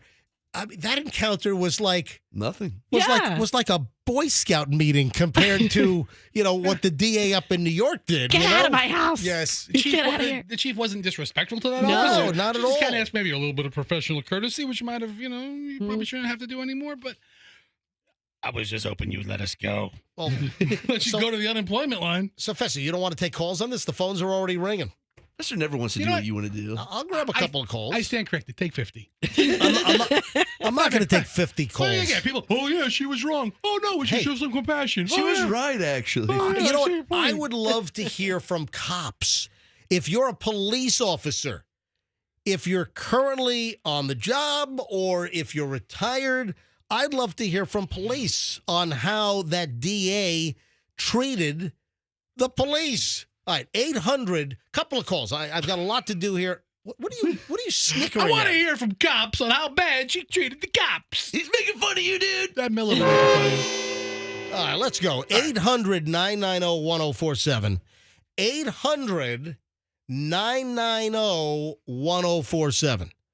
If you want to wait. Oh, look, we got the detective already calling in. Yes. All right, 800. It's Detective Columbo. Man, I got one more question for you, man. I got my googly eye on it. Pardon me, ma'am. All right, 800-990-1047. What did you say? Am I doing it? He's doing the Columbo googly eye. Am I doing it? I'm here to serve you. Are you taking Fester's camera? You gotta talk like him now. Pardon me, ma'am. Am I doing it good? So Michelle and I are watching the old Columbos on Freevee. And man, they're great. It was, I was like 7 years old when these things were on, and we're just, just at night we'll put on a Columbo episode on Freevee, and they're great. All right, 800-990-1047 gets you in. Grab a couple of calls. Let me grab Detective J on line 4 in Tampa. Detective J, welcome to the MJ Morning Show. Hey, MJ, and that's retired. I am retired from the city of Tampa. And basically, I saw this on TV last night, and I'm going to tell you straight out, she needs to resign or be fired. What she did, not stopping for the officer, 20 miles over in, speeding, and that's absolutely unacceptable. She needs to resign, period. Yeah, I agree. And, we'll see. So she lays out this apology, this whole mea culpa, which you just heard. The question is, will she survive it? Will that be enough? Or what was that? Sorry. You all right? Yeah, I just hit my elbow really hard. Yeah, we heard. I agree. Detective J, how many years were you at TPD? I was there 22 years. And many times, there is discipline for things that occur within the police department. But when you have a high-ranking official as a district attorney, who she makes it very clear, I am the district attorney. Yep. There's no excuse for that. Nope. She deals with law enforcement every single day. Yes. And bottom line, she thought she was above the law and I can get out of this. If she would have just stopped and been kind and maybe explained to the officer, I've had a really hard day, who knows what his discretion might have been at that point. But bottom line, she's above the law. I can do what I want to do. And you know what? You're a nobody. And I think she found out real quickly, this has gone viral. Detective J, thanks for your years of service to my city, the city of Tampa, and you have a great day. Okay, thank you, sir. And you have an awesome, thank you for your show. And let's remember those 4 deputies that were killed in Charlotte. Yeah, that's listen. We had the shooting. We had some deputies in Polk County that were shot over. Just the other day. We have these 4 law enforcement officers. They were serving a warrant on some maniac up in the Charlotte, North Carolina area. I mean, terrible. Thank you, Detective. Thanks for calling in. Let me grab Gene in St. Pete. Gene, MJ Morning Show. Hello. Good morning, morning, morning. Yes. If anybody else did half of what she did, they would have been fired. Yep. Fire her butt. And I'm also sure that she's the one who did not write that speech. Someone wrote it for her. I agree. She was too cold. Yeah. She's Fire icy. her butt. Thank you, Gene. One more call on this. Debbie in Safety Harbor. By the way, I'm going to be in Safety Harbor later tonight. Ooh, are you going to go to parts of Paris? What? No, I'm going to Nona Slice House with friends. I've been telling you. Sorry. Yes, I've got Michelle and Oh, we must Chloe have and lost our invite. Michelle. Yeah. And, well, it's not radio friends. Yeah, he It's- said friends, not yeah, us. Yeah, we're not friends. Got friends of ours are meeting us for some pizza at Nona's Slice House What was later the same tonight. thing I told you about MJ, Right. Roxanne? He's So, not your friend. Why are you telling me that? I didn't say that. Froggy's the one who wants to go to dinner. Just the fact that I'm putting it out to the room. Please stop it. Debbie and Safety Heart. Look at that. All that. Debbie, go ahead. Hey, good morning, you guys. Just wanted to say, to forgive is really divine, and I think we're all human. Definitely, she's not perfect. She definitely needs some major coaching. All right, Debbie, you're going to go soft on us here. No, I mean, we're in a hard world, man. Give a break. We all have our bad days, and she's definit's definitely showed her ass. And it's not pretty. That's a great definitely expression. Not pretty. Yeah. But let's just put ourselves in their shoes. What if we were having a bad day? Well, do unto others. Why not? 'Cause you had a bad day. You bleep hole. Don't bleep yourself. Listen to my violin. Okay. Debbie, listen, if you show up at Nona's Slice House at about 7 o'clock, you can tell MJ face-to-face how you feel about this. All right. Bye, Debbie. Thank you, Debbie. Thank you, Debbie. The DA, Sandra. Yeah. No one ever taught her you catch more flies with honey. Like, I feel like she could work that whole thing out if she was a little bit nicer to that guy. Can I get and back none to of this would have happened. Can I get back to my Columbo impression? No. I once saw Kevin Pollak. I think he was on Leno or Johnny Carson talk about how to do it. You have to look in with your right eye, and then you wiggle the left eye. That's how you do it. Stop. All right. That hurts. Pardon me. By the way, Fester has a heart. This is unbelievable. Fester has a heart. Issue? Yeah, about Will you do something I don't? He's got a murmur. My cardiologist is like, it's time for an appointment, fat boy. He's got a flutter. He's got a blockage.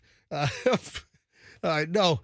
Fester says to me that the immigrant Laotian Powerball winner that's undergoing cancer treatment, that the story has touched his heart.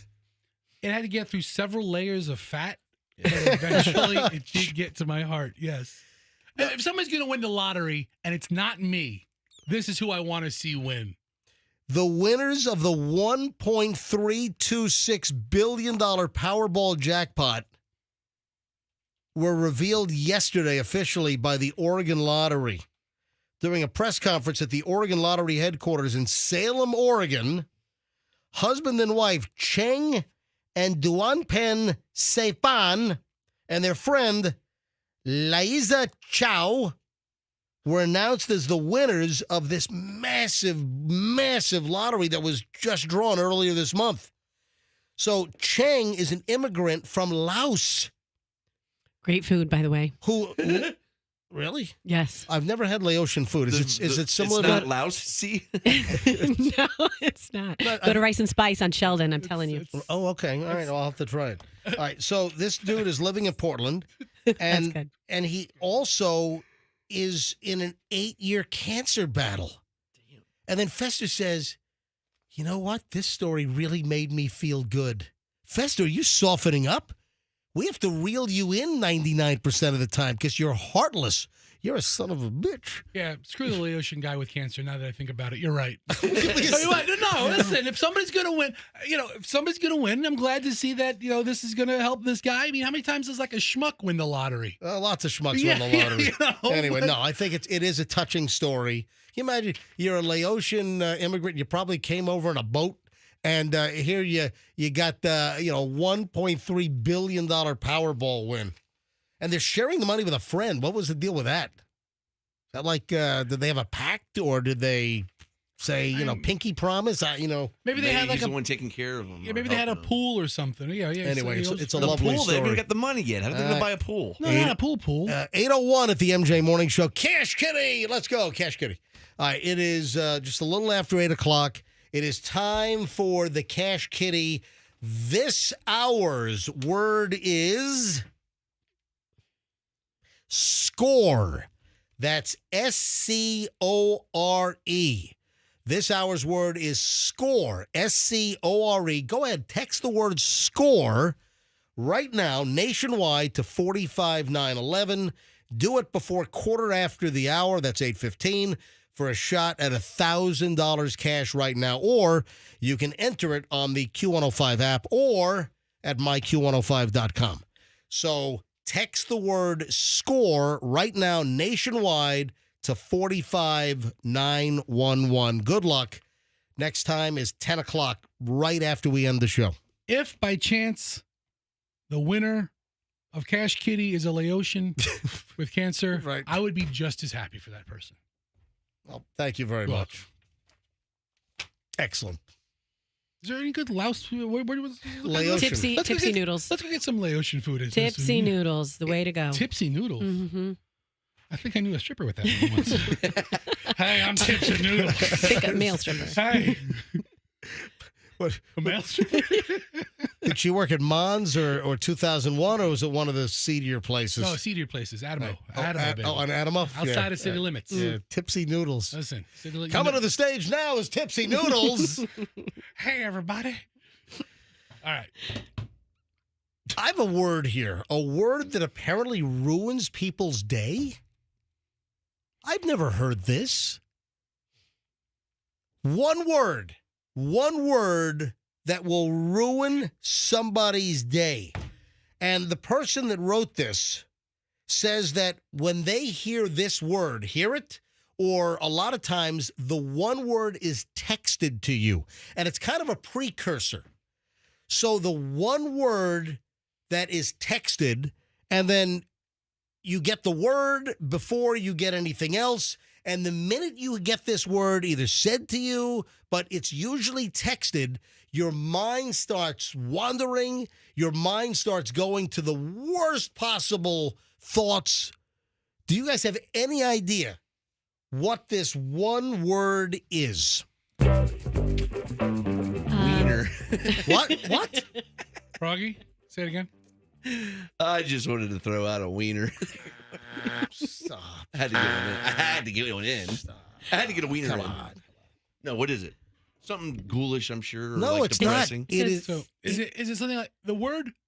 I find the word whatever is a dismissive trigger word for me. You know what? You're a little bit on the same wavelength here. It's not like a ghoulish, grisly, gruesome word. No, it's completely opposite that. It's sort of an unknown kind of a hanger honor kind of word. It's not okay, because okay means you're kind of moving forward. Okay. Let me just cut to the chase. Yeah. Please. Thanks for your approval. This advancement in the show has been Roxanne approved. Yeah, the word is hey. Yeah, okay, I can see that. Do you see this? Yes. Yeah, so if somebody texts you, Yes. hey, Hey, and it's like just an attention getter on text before you get like some kind of a long, drawn out, dissertation, some kind of, You know what's funny? I never text anyone hey because I feel like it's aggressive. Hey. Well, it's for horses. I go with hi there. Hi there. The person that wrote this. Will you expect bad news after hey? Like, hey, I got something really bad to tell you. I tell you right now, I know a guy named Rick, and anytime you say hey to Rick, it's for horses. Hey, it's for horses. I had a third or fourth grade teacher that did that. Yeah, that's great. I'm like, hey, Rick. Wait, I thought I made that up. Rick, no, horses made it up, and so- Rick reiterates it every damn day. This woman that wrote this, Brooke Steinberg, it's kind of an opinion piece, and whenever she gets texted hey, it apparently puts her in a bad spot. Her mind goes to the worst possible scenarios. What's going to follow the hey text? Or if somebody verbally says, hey, what's coming next? It's the anxiety. It could go either way. Yeah. So she's like, am I going to be fired? Am I in trouble? What's going on here? Mine goes to the worst places. And the word, hey is kind of a harmless word, but it gets people thinking the worst of what's going to follow the hey. And especially with like a text, you'll get a hey, and then it's like, oh my God. And you're just waiting. What's What is coming next? Oh, my God. I'm sitting here. I'm waiting. A lot of times, the first hey isn't followed up until you reply back with another hey. And then I put, we're the monkeys. I'm on a roll today. That's pretty funny. That's pretty funny. And then I follow up with, hey, goodbye. Or that would be It's not hey. Yeah, you got to go hey, goodbye. Yes. Or what might have been different is if you would have said, and only I could probably pull this one off. I'm Fat Albert. There you go. Fat Festa. Listen, but if you text somebody with a hey, let's say Mushmouth sends me a text and it says, hey, I have to text. Who is that guy that do That might be Mushmouth. Was that the guy with the hat pulled over his whole face? The Swedish Chef? No. No, that's not the Swedish. What, from the Muppet Show? Yeah. It's talking Fat Albert. Oh, okay. No. Today, Fat Albert's going to give all the girls a pudding pop and drug 'em. Let's go to the phones on this. But hey's the worst. I do want to say, and hey is the worst when you just get a hey with nothing else. That's a super egregious thing to do. Or a long pause. You get the hey and then. All right, do you agree or disagree? I don't know if I personally am triggered by hey and I'm waiting for all this bad news. Let's go to phones. 800-990-1047. Grab a couple of calls on this. What are your thoughts on getting a text that just says hey? And then you're wondering, your mind is spinning, what's going to follow next? 800-990-1047. Do you agree that getting texted hey or someone saying hey, that immediately your heart starts racing? It's like, oh my God. So there are people that think that no good news comes after hey. Will it ruin your day? All right, 800-990-1047. All right, Andrew screening calls. What were we going to say, Fester? The guy who had his hat pulled down below his eyes was Dumb Donald. Dumb Donald? Dumb Donald was his name? That's Mushmouth kind of had buck teeth and a red ball cap. I mean, that dude, if he walked into a convenience store, I mean, the clerk's putting his hands up. Yeah. You know? Let me go to phones. Jessica in Bradenton. Jessica, hey, welcome to the MJ Morning Show. Good morning. How are you? Doing fine. What's the story? Well, I use that if I'm in a hurry and I'm needing somebody. I need to know whether somebody's at their phone and responding, and I need an answer to something. I'll say, hey, and sometimes I'll do it to two or three different people to see who's going to return the message back and say, hey, what's up? And then I either call them or I send the text looking for the answer that I'm looking for. So it's like it's never a bad thing on my end. It's always, hey, just are you by your phone? Can you answer? Gotcha. All right. So for Jessica, hey is really never a bad thing. Your mind doesn't go a million miles an hour thinking, oh my God, it's bad. It's just like the initial ring. It's like a phone, like you were ringing someone. Right, Jessica, thanks for the call. Appreciate it. Yes, sir. Thank you. Let's grab James in Wesley Chapel. James, MJ Morning Show, you're up. Hello. Yeah, it's not a bad thing, but several people that I know, when I hear hey, it's because they're hesitant they're about to ask me something that they're hesitant to ask me. There you go. You're right. There's that long pause, and it's usually one of them is my son.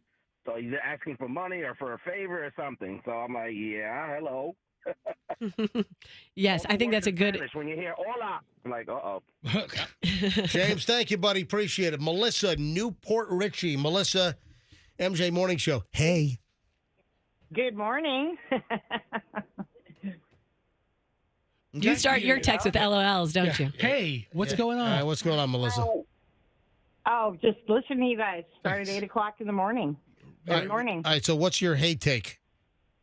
I do it when it's like my best friend and we're just texting back and forth in the morning, but I don't like that. Or the yo or dude. You know, my kids will text me. Even some of my girlfriends will. Yeah, if my daughter calls me bro one more time, I'm going to flip out. Oh, yeah. Yeah, the whole bro thing. Dude. Yeah, dude, bro. Hey, Melissa, thanks for the call. Another Melissa. Look at this. Melissa in Lando Lakes. Hey, Melissa number 2. Go ahead. Yes, with hey, to me, it doesn't ruin my day, but it always seems like they're going to ask you to do something. Agreed. Yeah. So a hey for you is like a precursor to, yes. oh, man, what am I going to be requested to do? A favor setup. Yep. Exactly. And my daughter will say, hey, and then when it's something that she wants me to do or she's aggravated, she calls me by my first name. Hey, Melissa. Whoa. Whoa. How old's your daughter, Melissa? She's an adult now. All right, sounds like a handful. Yeah, especially when I tell her, that's rude. Don't call your mother Melissa. Oh. Give her a little smack. Hi, Melissa, thank you. Bridget in Lakeland. Bridget, you're on the MJ Morning Show. Welcome. Hi, good morning. How are you? Thank you for having me on the show. Yeah, absolutely. Go ahead.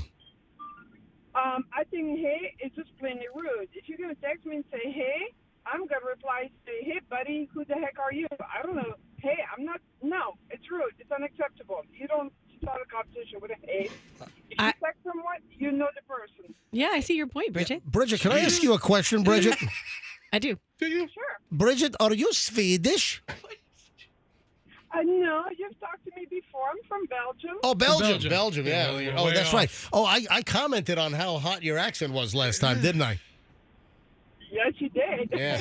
And she still calls in. It's amazing. Bridget, thank you. I'm sorry to creep you out. All right, last call on this, and then I have no idea what's going on. But these pasta stories, Andrew sent me a story last night and said, didn't we already do this story? No. That's another one. What is going on with pasta road rage? This is insane. All right, hold on. Last call, Ginger in Clearwater. Ginger, hey, what does it mean to you? Hey, it's always followed by bad news, in my opinion. Yeah, see, or that's something I need to be made aware of. Yeah, that's what's giving the writer of that little opinion piece the anxiety. Right. Is, she says that whenever you get a text that starts out with, like, you get just a hey, a standalone hey, and then you're waiting for the awful, terrible, bad news to hit. So. Absolutely. Can you, Ginger, can you give me an example of a hey that you got and then the bad news that followed? Maybe something recent? Actually, yes. That's how I found out my position was being cut because a friend of mine heard it behind the scenes. And she started the text with, hey. I think she maybe felt she was softening the blow. Oof. I think she should have called you. But yeah. How long ago was this? Last fall. What type of work did you do? I was a school librarian. For like a city or a county? Yeah, but it's okay because I landed in a better place. Great. So we're good. How long were you a librarian? 23 years. My All God, right, so and, not that long. Hold on, would they board up the library? Well, that's a whole topic for another day. But yeah, they're going more with tech people and people who can proctor testing. All that time you spent learning the Dewey Decimal System. So were you No at good. So a? it sounds like you were at a public school. Yeah, were you at an elementary school, a middle school, or a high school? High school. In Pinellas County? Yes. All right, and then after 22 years or 23, what did you move on? What do you do now? I'm actually at a public library, and I love it. Oh, wow, so now you're at a public. All right, so you got a better job. Yes. All right. Thank you, and listen, thanks for listening. You're welcome. Have a great day, All guys. right, look at that. See, You too. last call, the hey preceded the bad. So a friend let her know, Okay. hey, I got the scuttlebutt here that your librarian position at a Pinellas County school is about to be eliminated. She's tainted by Hayes forever because of that one interaction. Yeah, absolutely. It could've Yeah, been, and her hey, friend- by the way, you won $1 million. And say, oh my gosh, now I love getting Hay texts. Do you remember last week we had a story? We had an item from Indianapolis where there was a road rage incident and the woman had spaghetti thrown at her car. Yes. There's another pasta road rage story that popped up yesterday, and it happens to be local. And Andrew says, didn't we already do this story? I'm like, no. We did one from Indianapolis, and the new story is from right here in the Tampa Bay area, here in St. Pete. I'm like, what? What is going on with pasta road rage? Now, I go into a rage. If you're an Italian restaurant and you can't cook pasta, you shouldn't be in business. If I go to an Italian restaurant, I get some mushy pile of slop, and it's not al dente, perfectly cooked. I got a problem with that. Would you throw it at another motorist? I would throw it maybe at the chef. Would you? Yeah. All right. So here's the deal. Last week, we talked about police arriving at a road rage scene. They found a pregnant woman who was scared out of her wits. She was visibly shaking, according to the police report, and she and her car were covered in spaghetti. Because police were called, this is back on April 17th, a driver reported that a woman driving a GMC SUV was following her and flashing a handgun. Remember this? Officers ended up locating the two vehicles involved in the incident. The driver of the GMC was handcuffed, eventually arrested. Cops identified the driver of the GMC as 42-year-old Sheila Pride. Pride had been since charged with intimidation, a felony, pointing a firearm, another felony. According to the victim, Pride nearly hit her car when the two vehicles were turning on to 46th Street. The pregnant victim, who had other children in her car at the time, told police that Pride flashed a silver handgun. Pride began to tailgate the victim. And then at the intersection of Moeller Road and 38th, Pride is accused of throwing a container of spaghetti out of her window. The victim said her window was open and the spaghetti ended up on the car and on her. That was last week that we did the story. I mean, this is pasta spaghetti road rage. And what are the odds that we have another pasta road rage story right here in St. Petersburg, and the story just comes out yesterday? If you told me it was just like a pasta fast food, like, well, they don't serve pasta at fast food except M&M's place.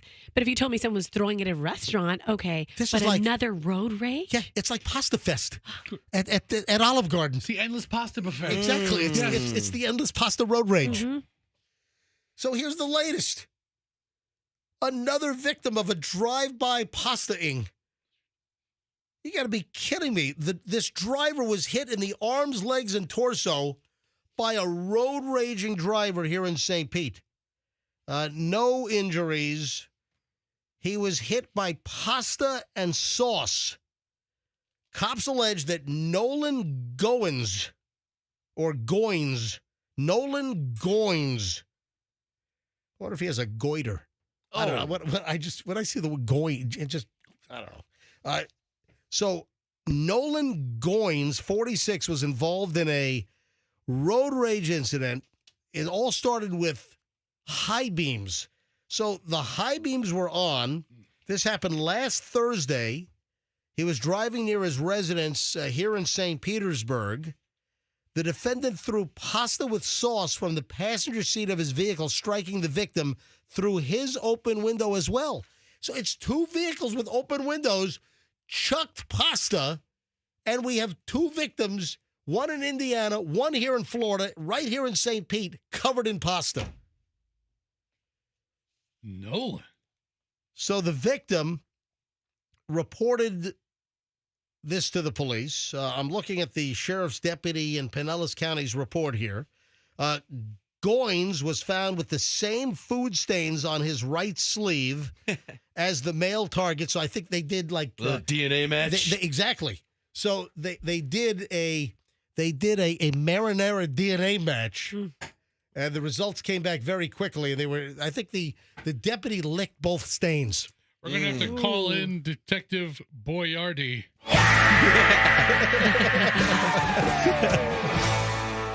Chief Boyardee.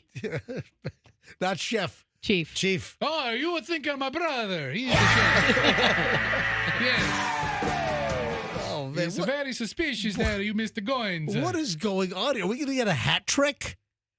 Are we going to get a hat trick of pasta stories here? I hope so. Any word on what restaurant it came from? I do not. I have no indication of where the spaghetti with sauce came from. So Goins was charged with battery, misdemeanor, booked into the Pinellas County Jail.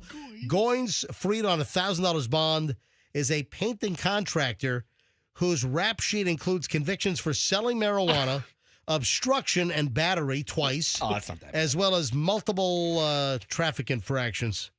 Yeah. This is his first food-related incident. Yeah, The investigators did not identify what kind of pasta or sauce was used. So we don't know if it was a pesto, It's crap. if it was a marinara. We don't know if it was an Alfredo. We don't know the actual type of sauce. You want the definition? Was it a spicy? Was it a Fra Diavolo? We won't know. You know why? Yeah. Shoddy police work. Get out of What kind here. of investigation is that, Yeah. officers? Let me taste your sleeve. All right, let me taste the victim now. Yeah. Up, same It's sauce. a match. Chief Boyardi will be very upset. Yeah. All right, so I don't know what the hell is going on. This is some crazy crap. Oh, man. I mean, 2 road rage incidents now involving pasta. Hey, I just said hat trick a minute ago. Wait, what happened last night? I don't even know the score. Yeah, the Lightning, they're done. Oh. Yeah, it's like I checked the score. It was like 5-1. Damn it! No, really? Oh. You just hit yourself in the face with the microphone. Love Lightning. All right. Shoot, man. Yeah, I just You pulled love him it. so much. You missed the score. Yeah. Froggy, I was in bed at 9:30 last stop night. throwing stuff. It's my hamburger breakfast. Yeah, I didn't watch the game, but I was following the score, and I saw there was like 3 minutes left, and it was 5-1 Panthers over the Lightning. And then I refreshed, and it was like 1 minute left, and then it was 6-1. I'm like, oh my God. They Golly, what happened? scored another goal. Listen, Was Poopa playing good? Yeah, there were 2 empty net goals, as you know, they were trying to obviously put everyone up front to try to see if they could score some goals. But listen, the Panthers were back on home ice, down in South Florida, so momentum clearly there. I mean, LeCavier's retiring. Yeah, Anderchuk did everything Yeah, he could. he did. But, Brad Richards, he tried. Hey, Andrew, what was that? Andrew's our resident hockey expert. So what happened? A couple of goals were taken back? There were a couple of goals that we had put in the net that the referees deemed to be taken off the board. Why was that? One of them they called goaltender interference. And I'm trying to remember what the situation for the other one was, but I tend to disagree with the first one. So second year in a row that the Lightning are out in the first round. So did you see the psychic Florida Panthers fan who managed to hack into the downtown Tampa road sign after the Lightning won on, was it Sunday that they won? Wait. Or was it was Saturday night the Lightning won? Did you say psychic? I might have. Well, I think he's being a little facetious here. Maybe. Yeah, there was one of those road signs, the digital display road signs. Mm-hmm. So, Festa, what happened? First of all, I want to know who this person is, not because I care about his message, but I want to know how to hack into these signs. Is that Brewerine? It's downtown Tampa. Yeah, there's one of those digital road signs which is on the orange trailer, and some smartass hacked in. Smart is the operative word. Brilliant. Yeah. And the sign was flashing Cats in 5, meaning Panthers in 5. So the Lightning won game, 4, Andrew, right? So it was obviously going to a game 5, which was last night. Panthers had the first 3, then Lightning won game 4, and then 5th game, as the sign said. What do you have, not having enough letters to do Panthers? P-A-N-T. He could have got it on there. Yeah. But That's weird. That's a weird choice. Yeah, really. Meow meows and 5. But I want to know. Cash Kitty. Yeah, Cash Kitty's happy about Cash this, Kitty. by the way. Yeah. How do you hack into these signs? I wish this person would contact me and just give me an education. Oh, it's not hard. You can hack into anything. There's a keyboard on those digital signs. There's a metal box, which is it's supposed to be locked. So you have a road sign that has a certain message, and it's put up on the display with a keyboard, and then you lock the box. If the box is unlocked, then you can get in and you can change the message on the sign. We got to have people change it to show. You know that there's a skeleton key or a master key that just operates all What, of a them. skeleton key from my grandmother's house from 1926? A master key just works all of them. You know, these guys aren't walking around with 50 different keys for 50 different sign boxes. All right, we've got an issue with Pee-wee. Pee-wee's been caught here in Florida exposing himself. Okay! This is not news from 1992. I was in a Sarasota adult theater. I know you were. What am I? What year was that? Can you look that up? Pee-wee Herman theater incident. Was that like 1992? That was a long time ago. And, of course, Pee-wee Herman My father says anything's negotiable, Pee-wee. May he rest in peace. Pee Wee Herman, he passed away, what, the last year or two, right? Yeah. Okay. Master Francis is taking a bath.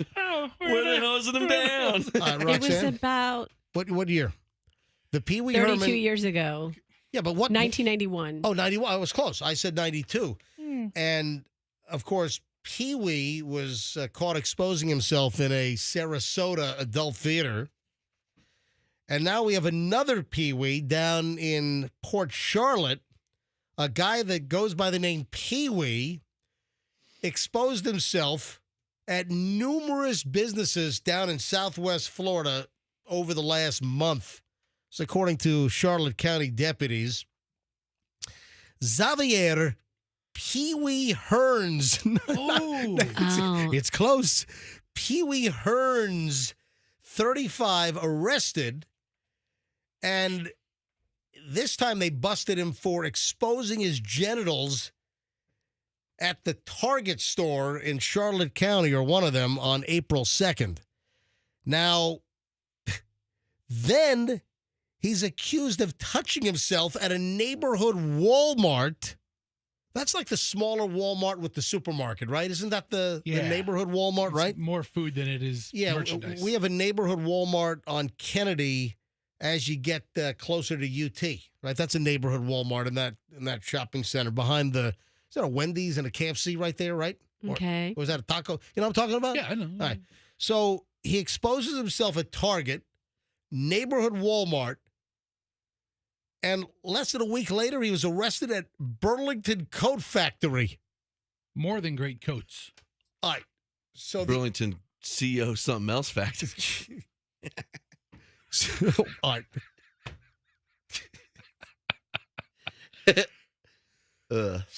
Is that like COC? Yeah. Yeah. All right. I was thinking more like if he's exposing himself at the Burlington Coat Factory. Oh. Do they sell those flasher trench coats at the Burlington Coat Factory? I'm sure they do. I'm sure that's the place to get them. It's like Flasher's favorite place. Oh, my God. I just thought of something. What? I haven't thought of this since 1977. My aunt Gail. I have an Aunt Gail, too. Bought my parents a novelty doll called Uncle Sherman. Uncle Sherman was like a plush, stuffed guy with a tan trench coat.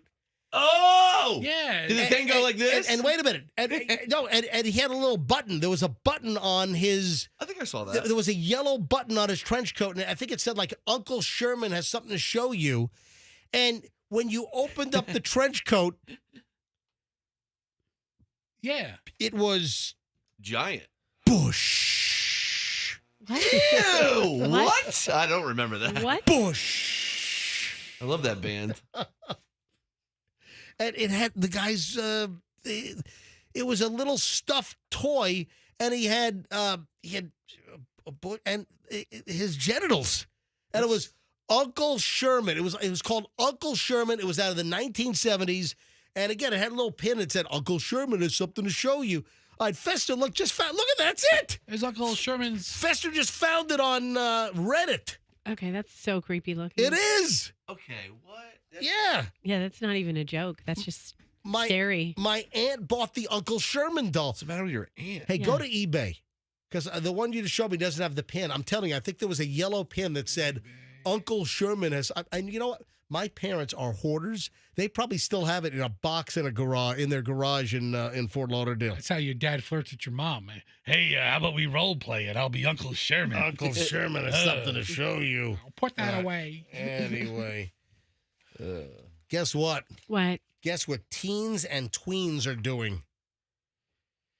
There is a movement to bring back kind of listen, part of my language, folks, kind of the bro doucheware of the 2000s. See Cavaricci's? No, 2000s. That was earlier than that. Hang on. What am I? What if I just use the terminology bro doucheware? One name comes to mind. What One is it? name, two come to me. What is it? Ed Hardy. Affliction. Ed Hardy, absolutely. But affliction would be, I think, part of that. Yes. And there's more. But listen to this. apparently teens and tweens are bringing back Ed Hardy, Von Dutch, Stussy. Remember Stussy?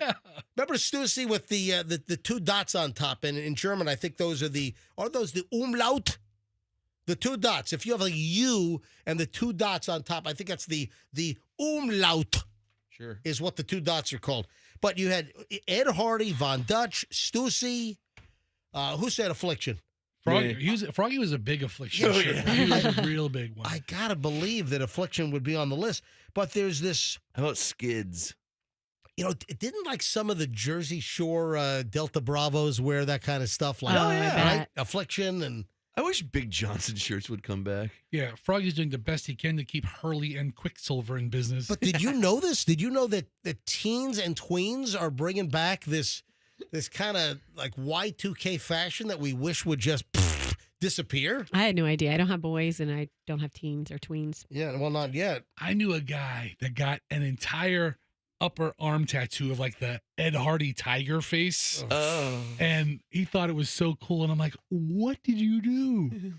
I'm trying to think of the last time I saw a guy wearing Affliction or Ed Hardy or remember the Von Dutch baseball hats?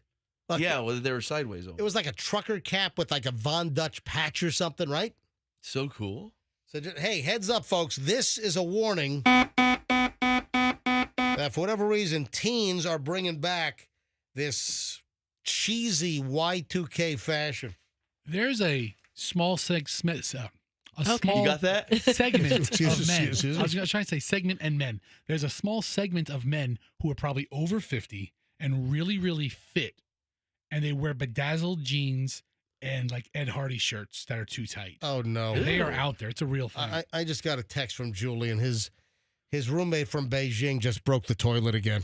Oh, Dude, what is up with that guy in his butt? I don't. Hang on a minute. Last time we called Julian, didn't he drop the F-bomb? He did. After He had to dump that, something He did dump him after his roommate Oh, dumped my the toilet. God. Hang on a minute.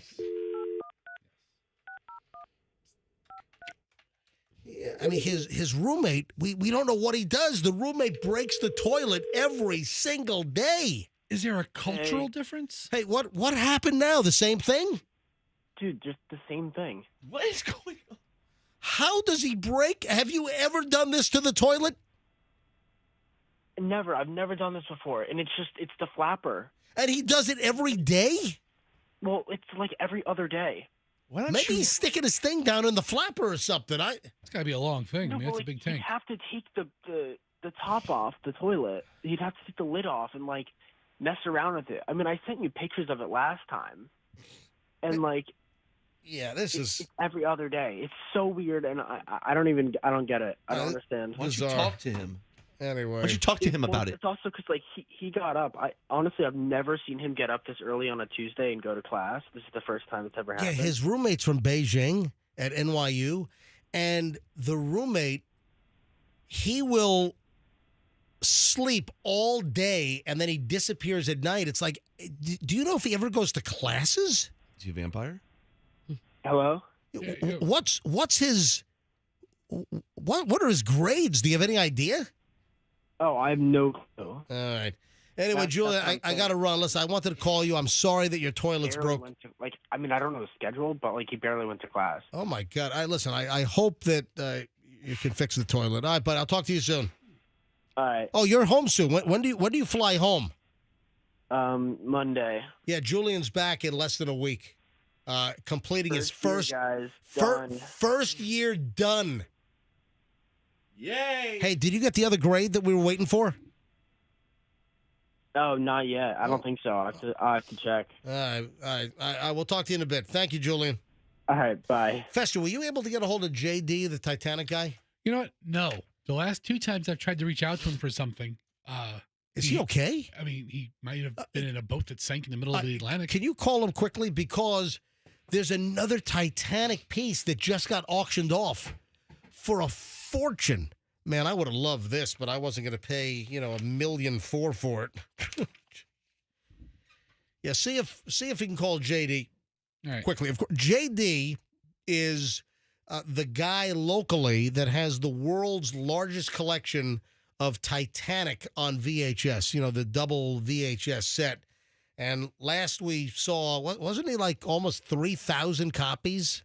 He only needs to get to 1 million, so he's almost there. Yeah, he's trying to get to 1 million.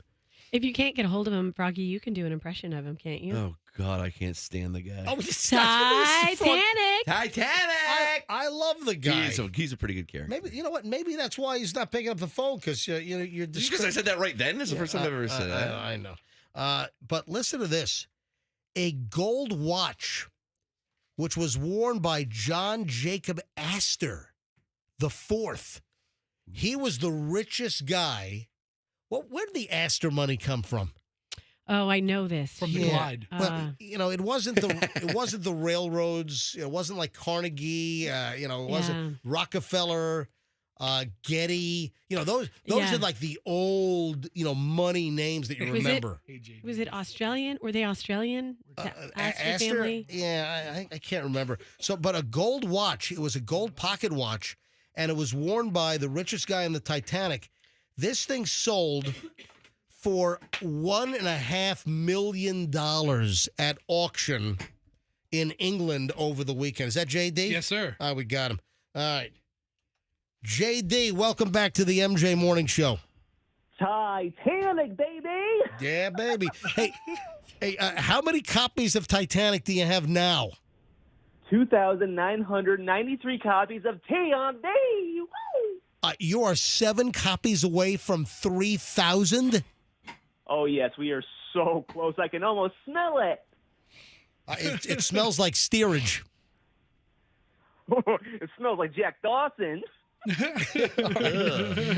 So, JD, you must have known that the gold pocket watch that was worn by John Jacob Astor IV, the richest guy on Titanic, you must have known that it sold at auction for like $1.5 million on Saturday in England, right? Oh, yeah. But like I always say, if it's not James Cameron, I ain't Karen. I've heard you say that before. That's a good one. Wow. So, JD, why weren't you in England bidding on this watch? Look, I got Titanic on VHS to collect. I can't buy the watches. Yeah, right? Oh, it probably doesn't even work anymore. What do you want that watch for? Hey, incidentally, this is kind of morbid. This is kind of a little gruesome, little macabre. But I guess John Jacob Astor's body was found a week after the Titanic went down in 1912. And he had the pocket watch. He had like diamond cufflinks and a diamond ring on. And all that stuff was recovered. He was just found floating in the North Atlantic. Okay, a couple things about him because you were curious. And JD, I know you don't care about this stuff. Where was the Astor money from? It was real estate, and then Waldorf Astoria, the hotel. Right. Astoria. Yes, because he had the Astoria and the Waldorf, and they merged. And he was married to, his second marriage was a very young wife. She was, I believe, 18 years old, and he was 47, and they were traveling on the Titanic because she was pregnant, so she could have the baby in the United States. And people really were appalled by their age difference.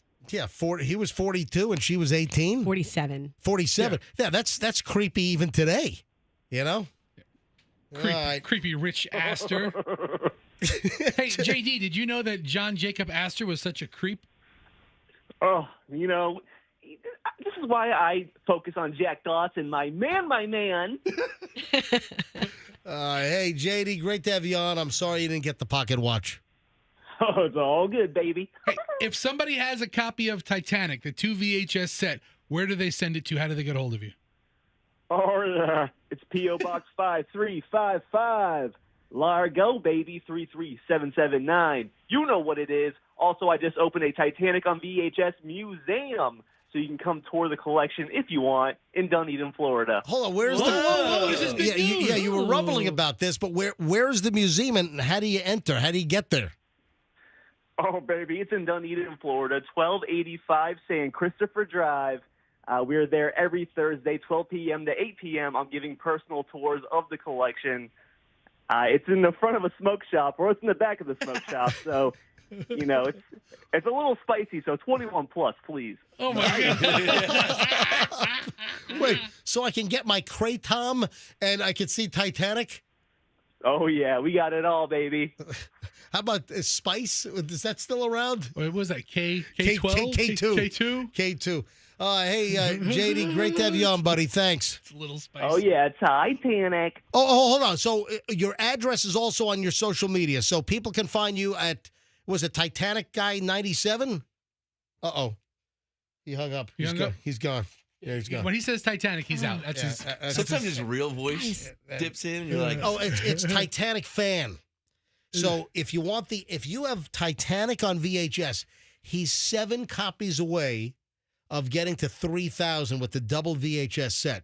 So if you have it, just go to social media, go to Instagram, and he's Titanic fan _97.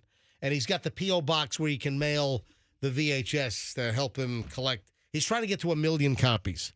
You know, he might not do that within the time frame that the MJ Morning Show remains on the air. Possibly. I only signed a 2-year extension. Oh, did you see that Travis Kelce signed a 2-year extension? I saw that.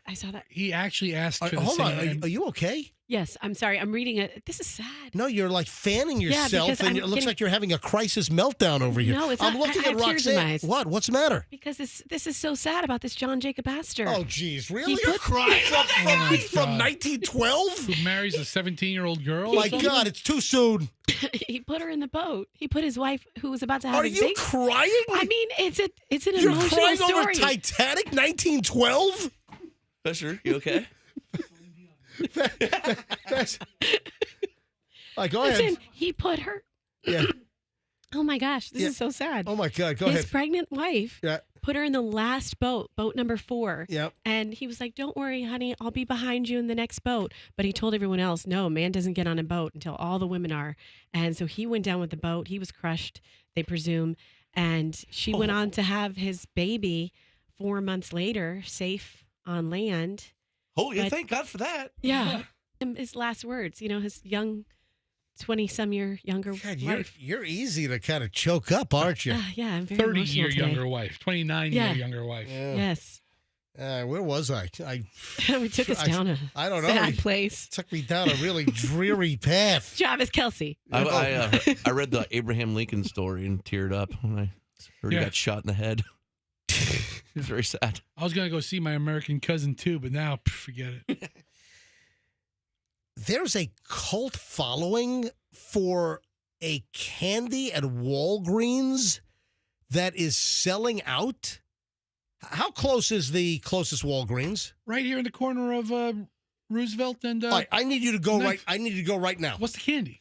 You want to find the gummy mangoes. Oh, we have had those. Walgreens gummy mangoes? Yeah, apparently. Go. So Walgreens or Haribo? No. This is the Nice. Isn't the Walgreens in-house brand Nice? Right? NICE, right? So apparently, Generation Z, which is what, 97 to 2012, right? So Generation Z was born like 97 to 2012, that vicinity. Generation Z is going cuckoo for Cocoa Puffs. They're going bonkers for these gummy mangoes, and it's called a peelable candy. They're like $2.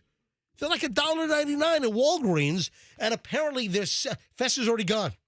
Fester is out of the studio. Fester's going to Walgreens right now to try to find these things. They're little squishy, chewy. They're shaped like little cutesy-wootsy baby mangoes. Aww. And Walgreens sells them. And the story is that Walgreens cannot keep these little gummy mangoes in stock. That they're sold out constantly. It's like this weird thing. It's a gummy mango, and it just arrived in the fall. It's like brand new. It just came out last fall. And I love a good gummy. It didn't hit all of the stores, and it quickly sold out. Online, Walgreens imposed a limit of a bag limit. What do you think? A bag limit? That's like a fishing term, isn't it, Froggy? Yeah, you get your limit. Man. Yeah. I mean, that's how good are they? I don't understand. Yeah. Oh, am I sending Fester on a wild goose chase? Is it? You might be. I don't know I don't know why you sent him now. It sells for one because I want to try these things, man. You know, I love gummies, and I had no idea. Yeah. I had no idea that there was a gummy mango and it's peelable. What, like, does it peel apart? I don't want to peel it. That's like your two favorite things having a baby: mangoes and gummies. Yeah, $1.99 bag of candy, and it's in the gummy category. And it's the Walgreens lower-priced nice house brand of snacks and drinks. And it's actually a peelable gummy, whatever the hell that means. I got to peel it. I got to feel it. I got to peel it. Fester's going to steal it? No. Well, are they going to have these things? Sure. All right, you know what? We're going to call Fester live. Tell him to get a bunch of bags of it. Well, absolutely, unless there's a bag limit. All right, do me a favor. Call Fester right now and tell Fester to be on the phone, ready to pick up. We'll call Fester. Let's take our break. We just have ended an hour and 20 minutes of nonstop MJ. So we're going to call Fester in a few minutes. He'll be inside Walgreens, and let's see if they have the gummy mangoes in stock. If not, he's going to throw a tantrum on the floor. Yes. And he's going to start banging his hands, and we need to get video of that. Like a man baby. Yeah, like exactly like a man baby. All right, Age, we'll find it. What do you think, folks? Is Walgreens going to have the gummy mangoes? We'll find out live with Fester inside Walgreens in minutes. Next on the MJ Morning Show here on Q105. And, of course, with this brings to an end an hour and 20 minutes of nonstop MJ. We do it every morning, about 7:25 or so. And people love it. Hour and 20 minutes. We have an hour to go. We've got the Cash Kitty coming back at 10 o'clock. So a little over an hour from right now, the Cash Kitty's back. So stand by. You know, it's a great time.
Exactly. So 1 hour away from the Cash Kitty coming back, Froggy. Yay! Another $1,000. Cash Kitty. Love that cat. 1 hour from right now, your chance to win another $1,000 with the Cash Kitty at 10 o'clock this morning. Listen for the next word and your chance to win. A couple of things at play, but let me get Fester on the line so he can join us. He's still not back? No. I told him to hang out in the parking lot. And then, what's Fester's number? That's 813-310-8444. Feel free to leave a message, but the fastest. God, can he fix this? Why does it go to voicemail first every time? Sucks. All right, calling Fester. We sent him to Walgreens moments ago because apparently there's this cult candy at Walgreens. Hello. Hey, man, gummy mangoes. Are you in the parking lot? I'm in the parking lot. All right. You have not entered the store yet, correct? No, I'm sitting in my caddy. You want to hear it rev? Yeah, go ahead. Yeah, that sounds great. Yeah, awesome. Yeah, it's awesome. Yeah, So Is that a Hemi? we're about to send Fester into Walgreens to get this new cult candy. Apparently, Gen Zers are going crazy for the Walgreens store brand Nice Gummy Mango Candies, which you can peel, and they're sold out everywhere. They're cheap. It's only $1.99 a bag. And we're about to send Fester in. Couple of things here quickly. I got this like crazy headache. It just kind of came over me. Does that happen often? No. Oh, boy. No, I just got this crazy headache that just hit me. And listen, this place is such a dump. Maybe it's carbon monoxide poisoning. Does anyone else? You have your detector with you? You know what? You should bring your detector in with you. I don't feel good either right now. I probably should bring my carbon monoxide detector to work in my bag every day. Yeah, I would think so. How ironic would that be if we all dropped dead and it's like, yeah, it was that guy MJ. He was always touting the usefulness of CO2 detectors. And then we dropped dead of like CO2 poisoning. I'm sorry, not CO2. No, I'm sorry. CO. CO. Did you say CO2? I did. I Yeah, that's why. It's CO. Yeah, CO2 is carbon dioxide, and CO is carbon monoxide. There's only one oxygen molecule. Yeah, I had to take organic chemistry two times in college. Yeah, really? You flunked it? No, I didn't get a C. Yeah, the first time I got a D. I got kicked out It's for the only thing I had to. lighting my nut on fire by the Bunsen burner. Great. Julian just texted me it could be a tumor. Oh, come on. It's not a tumor. Anyway, so where's it hurt exactly? Because I am an expert on headaches. I have been clinically. What is the word I'm looking for? Trained? Certified as a chronic migraine sufferer. So Roxanne has me press on some pressure point on my forearm as hard as I can. Here, too. If you press right here. Where? Right there. I told you about that one, too. Guess what? I pressed on the damn thing, and it made it work. Now I hurt. My arm hurts. Well, then focus on that. Focus on your hurt arm. Now my head hurts and my arm hurts. Stop thinking about your head. Focus on your hurt arm. So I just popped 2 ibuprofen, but it's probably a carbon monoxide leak is what I'm thinking. All right. Then the other thing, hey, Fester, hold on. We're sending it to Walgreens in a second. I've just had some stuff develop here. I got some breaking news on the MJ Morning Show. I just found something under Froggy's seat. Under my seat? Yeah. I just found this, switchblade knife. Oh, yeah, that's my knife. Is this yours? Yeah. You keep it under your seat? Why is it opened under your seat on the floor in the studio? I keep it duct tape under my seat in case anybody gets crazy in here sometimes. I'm holding this up on... Andrew, do you have this on MJTV?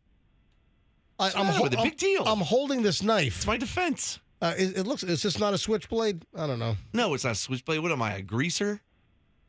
It doesn't. It doesn't yet. Hey, Danny Zuko, give me my knife back. I'm trying to flick it open. It doesn't flick. It's a fishing knife. All right. Well, that I use to stab people that mess with me. I just hold it when I get gas, and I got gas this morning. Why is this? You what? I hold it when I get gas. Like in your stomach, like when you're feeling gassy.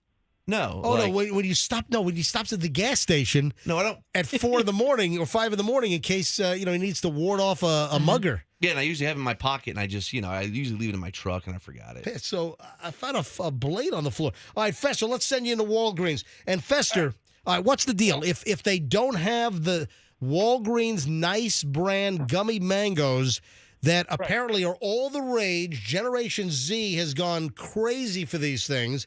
They're selling out everywhere. If they don't have them, we agree that you're going to throw what do you call it, Froggy? A bitch fit? No, a man what do you, you have to turn into a man baby. You gotta start crying. You gotta have a fit. You gotta throw a man baby tantrum. All right. Hey, MJ, you're not going to believe this. What? I walk in, and here's our old friend DJ Jamie Ferreira, and he's looking for them too. Get out of here! Really? Well, What? Yeah. If he grabs the last ones, you punch him in the face. Oh, you know he will. Punch him right in his nuts. Jamie, say hello. Hola. Our buddy, you're on a real morning show for once. Jamie Ferreira. Wow, that's fantastic. We love you, Jamie. All right, get out of here. All right, So Fester, you're in Walgreens or in the parking lot? yeah, I'm in the. Well, I met Jamie in the parking lot. Now he and I are in the Walgreens. All right, Good old all right, Jamie. all right, walk on in and Yeah. see if there's somebody right at the counter. We have a lovely Walgreens associate right here. Okay, Yeah. ask where are the gummy mangoes? Say, I want them now. You know the Walgreens Nice brand gummy mangoes? We're a radio show, by the way. They on this aisle? I'm trying to remember because Okay. I'm usually not on the sales floor. I'm usually in Costco. Why'd you tell her that? All right. All right, I'm gonna need some pharmaceutical stuff as well. Hey, give me some White Castles. I need some gauze. I need some gauze. You know what? You know what? Hey, there, Mary, I found them. You're sold out. It looks like. No, you're supposed. Oh my God! What? All right, so MJ, hey, Mary, how are you? I'm good. Hold on. Tell Mary that we're live on the air. Okay. We're the MJ Morning Show. We're live on the radio right Yeah. now. Hold on. There are no gummy mangoes. So I'm on the nice aisle for $1.99. They have gummy burst pineapple, but the peach is out and the mango is out. Oh, son of a! You're supposed to have a fit now. Hold on a minute. Is Jamie still there? Jamie! Get Jamie there. I need him to video you having a man baby tantrum. Listen. I'm here with Mary, and she's pretty tough. We're not going to have any tantrums, but No, you need to have a tantrum. No, you have to. You have to have There's no payoff. You have to have a tantrum on the floor, and you need to start banging your fists and legs on the floor like you're a terrible two having a tantrum because mommy's making you leave Chuck E. Cheese's early. MJ, I want you to know you're freaking Mary out right now. How am I freaking Mary out? Mary, what did you say you saw? I saw on Facebook where the mango nice fruit bites are out. They are sold out. No! You guys are nuts. Listen, they have the variety fruit. I want the gummy mangoes that all the Generation Z wants. I want it, and I want it now, Daddy. Start wiping out the shelves of all the candy just with your fist. Just arm it. Take your arm and just clear the shelves with your arm. Just push over an entire gondola. No, we don't do that. Yeah, Mary's going to kick everybody's ass. You want to get in trouble with her. All right. Mama told, so you better watch it. All right, can you tell Mary, ask Mary if there's any hidden back stock? Yeah, are there any hidden in the back? No. No? Nope. Jeez, Mary, you're probably keeping them yourself. Yeah, Mary. Ask Mary the last time that she saw the gummy mangoes at the store. Okay. Hey, Mary, when was the last time you saw the gummy mangoes at the store? Over 2 weeks ago. 2 weeks ago. Son of a... And what? Ask her if it was all Generation Zs that flocked in to wipe the shelves clean. Yeah, she cannot give us confidential customer information like that. Oh, okay, yeah, right. Without approval from Walgreens headquarters. Well, listen, first of all, it's a good-sized bag, the 2-ounce bag, whatever, however big this bag is. But they have pineapple, they have fruit snack-flavored soft, chewy gummies, and then they have gummy worms and gummy... I want mango gummies. They don't have the... I want it now, Daddy. Oh, crap. All right, Wonka, how much for the mango gummies? Wonka? All right. Fester, get your butt back. Thanks, Mary. Thank Mary for being a cooperative Walgreens employee. Because I got to be honest, I've had a couple of bitches on wheels in that place. All right. All right. Goodbye. Bye. Son of a, look at that. No freaking gummy mangoes. And now we've probably exacerbated the situation. We got all kinds of listeners that are going to probably be popping into Walgreens all over town looking for the gummy mangoes. Darn it. They're probably so delicious. I bet. Would have been so good. Hit the spot really right now. That would have hit the spot. I'm very disappointed. I mean, I was like having a Pavlovian response. I was starting to like get a little, salivary action going here, thinking about having. You're getting a headache. You're thinking about it so much. You know what? Maybe that's what's giving me the even worse headache. Is your headache better now that you've taken those two? They take a little bit longer to kick in. It'll take a little bit longer.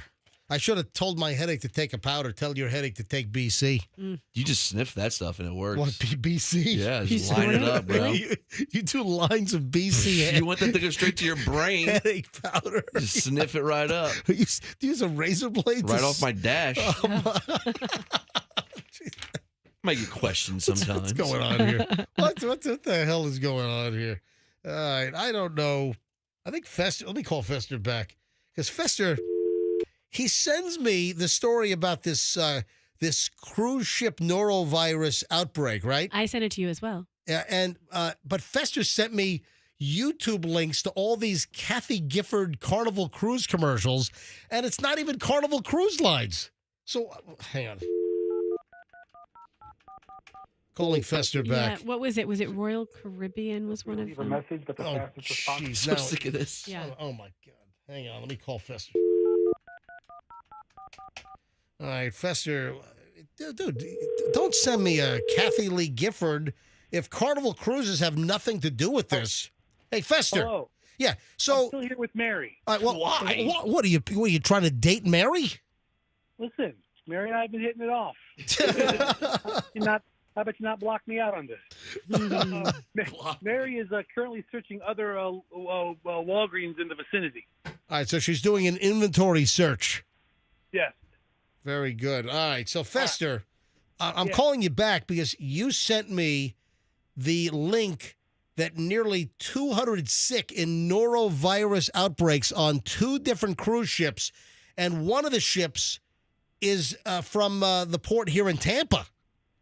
Amazing, yeah. But wait a minute. But then you send me YouTube links to Kathy Lee Gifford singing about the fun ship Carnival Cruises. Oh, I love those. But Fester, Carnival Cruise is not included. It was the Princess Cruises Sapphire Princess. And the one out of Tampa was Royal Caribbean. Exactly. And at Royal Caribbean, it's the Diarrhea of the Seas. I'm kidding. Well, as I'm reading these stories, all I'm hearing in my head is Kathy Lee Gifford. If you could see us now on a fun ship cruise. Makes Carnival Cruise. Hey, here we go. Hold on, Fester. Here's the audio. Listen. In the morning, in the evening. Ain't we got fun? Not much money, oh, but honey. I've got the runs. The food is great. There's never a bill. We'll pay up late, dear. I need some Pepto-Bismol pills. Funny weather, all together. Projectile vomit. Take a 3, 4, or 7-day cruise on Carnival, the most popular cruise line in the world. Sounds like Peter Thomas, the great. Can you make the water bottle crinkle any more than that? My goodness. Wow. Trying to make water sound effects like we're on the seas. God. Yeah. Was that you gargling? What's happening? I just wanted to give more water sound effects. So, Fester, Carnival was not included in this latest norovirus outbreak. Anytime I hear of any tragic story on any cruise line, I automatically think of Kathy Lee Gifford and dancing and popping around the fun ship. Fun. Caribbean's fabulous. Every island has its own personality, its own flavor. Yeah?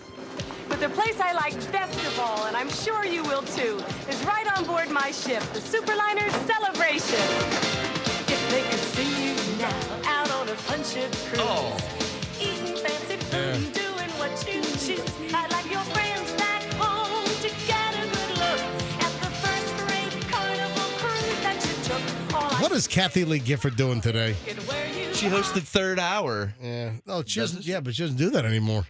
Oh no! All right, Fester. Did Mary locate any gummies for us? I have to check back in with Mary. All right, well, go find Mary. I'm too busy dancing in the cosmetic aisle to Kathy Lee Gifford. Yeah, I guess so. All right, hold on. Here it's fine. It's a big store. Man, I gotta have these gummy mangoes, man. What a letdown. Well, hold on. We're getting with Mary right now. All right, Mary, lay it on me. What did you find out? So 54th and 9th, they have Oh my God! We just broadcast that. People are going to rush No! there. So, hold on, Dump it. all right, I just dumped it. Hold on. I just dumped Catch it. it? All right. All right. I'll be there in 5 minutes. Can you get there quickly? Oh, I have a car, so yeah, I could be there. All right, we have a location. Hold on. Fester's now going to race to the Walgreens. Folks, if I didn't dump that, if I didn't drop that and you heard the address of where they have the mango gummies and you try to beat Fester there, Fester is going to ram you with his 2010 Cadillac. Yes. All right, hurry up. Go, run.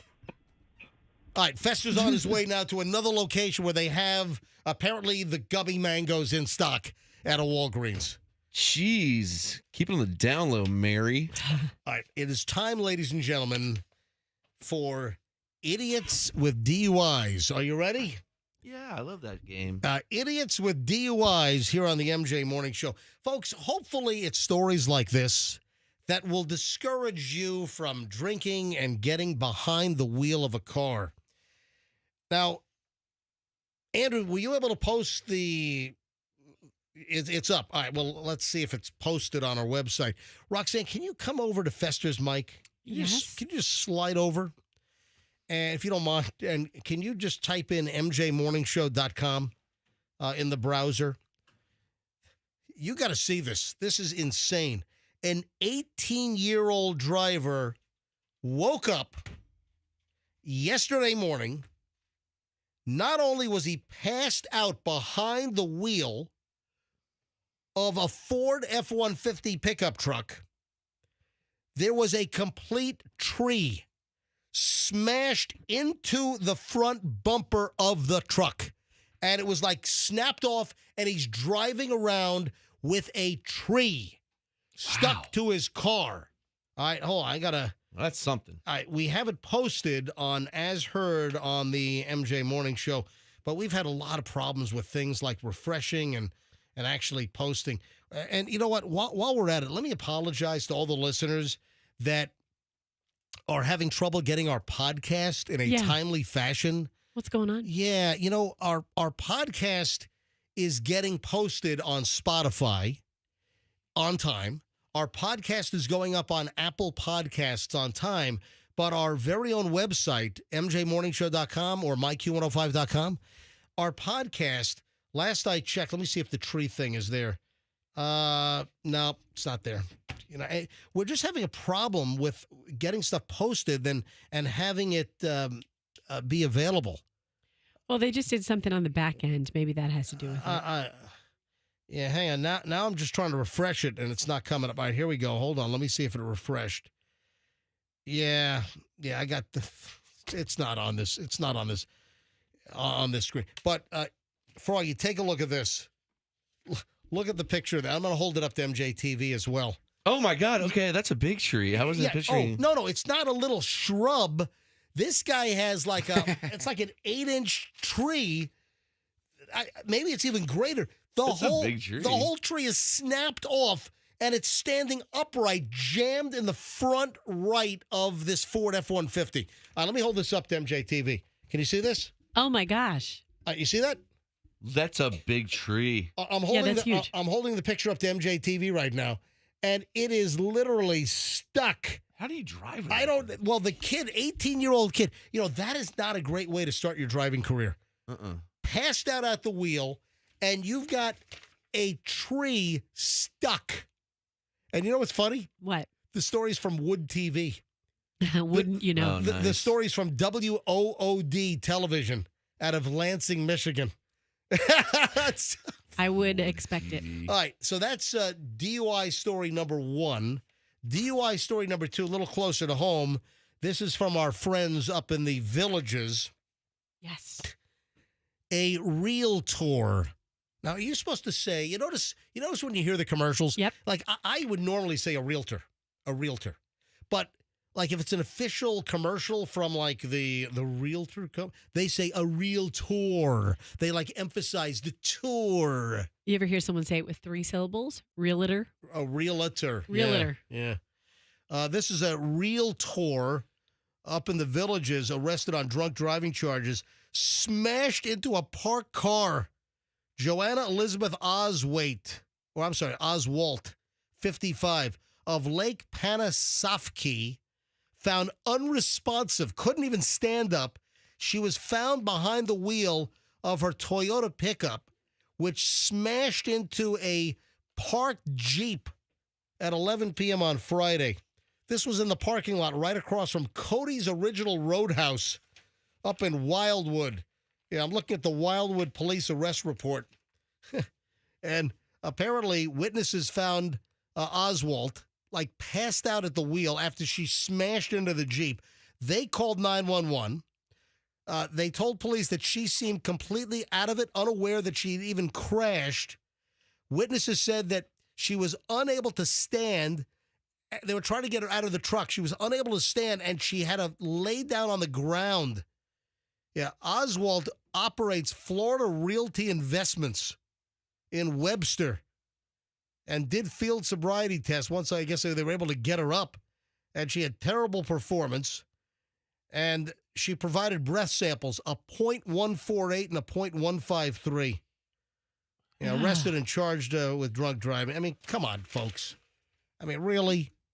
If stories like this don't keep you from drunk driving, I don't know what the hell will. It's too. How about just call an Uber or Lyft? It's easy. In this case, the 18-year-old up in Michigan, you got to see this picture. This is insane. So it's supposed to be posted up on mjmorningshow.com, and you click on As Heard on the MJ Morning Show, and it's not on my computer yet. Andrew says it's on his, but we have all kinds of problems with our web stuff. People are just going to give up if we can't fix this crap. Not good for business. But, here's an 18-year-old kid. And, he's passed out at the wheel and doesn't even know he's got a giant tree, which is now part of the front end of his. And he snapped it off. He drove with the tree. Yeah, that's. He did some damage. He hit the tree, snapped it off. It's jammed in the front end of his pickup truck, and he just drove with it. I mean, the tree is upright. It's like a giant tree antenna coming out of the top of the truck. It's crazy. So if these stories don't keep you from driving drunk or preventing somebody or taking someone's keys, I don't know what the hell will. This 18-year-old, luckily he killed a tree. He could have killed a human. Yeah, but that tree had a family. Yeah, you know what? You're right. The tree had a family. That's right. Yep. Tree babies are so sad. Yep. Have some compassion. All right, 9:23 at the MJ Morning Show. All right, Fester should be on the way to the next Walgreens. We'll check in with him live next. And hopefully they have the gummy mangoes that everyone's trying to grab. These nice Walgreens brand gummy mangoes, which has Generation Z apparently in a tizzy trying to find these things. It's gone viral. All right, quick break. Back in a second. The final chunk of the MJ Morning Show is next here on Q105. Stand by.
Thank you. Thank you very much. It is 9:31. The most important thing that you should remember is that the Cash Kitty is 29 minutes away. Yeah, 10 o'clock, Roxanne will have the next Cash Kitty word for you to text in or enter on the app or the website for your chance at $1,000. 10 o'clock, 29 minutes away from right now. So get ready to win. And then, of course, happens at noon, and then 3, and then 5 p.m.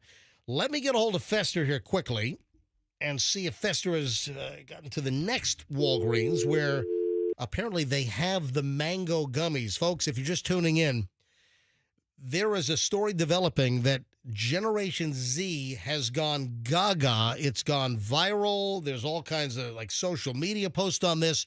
Generation Z is snapping up these brand new mango gummies. They're peelable candies. It's a gummy, and it's the Walgreens brand, which is nice in that little circle, nice. So it's the Walgreens store brand, and these mango gummies are selling out everywhere.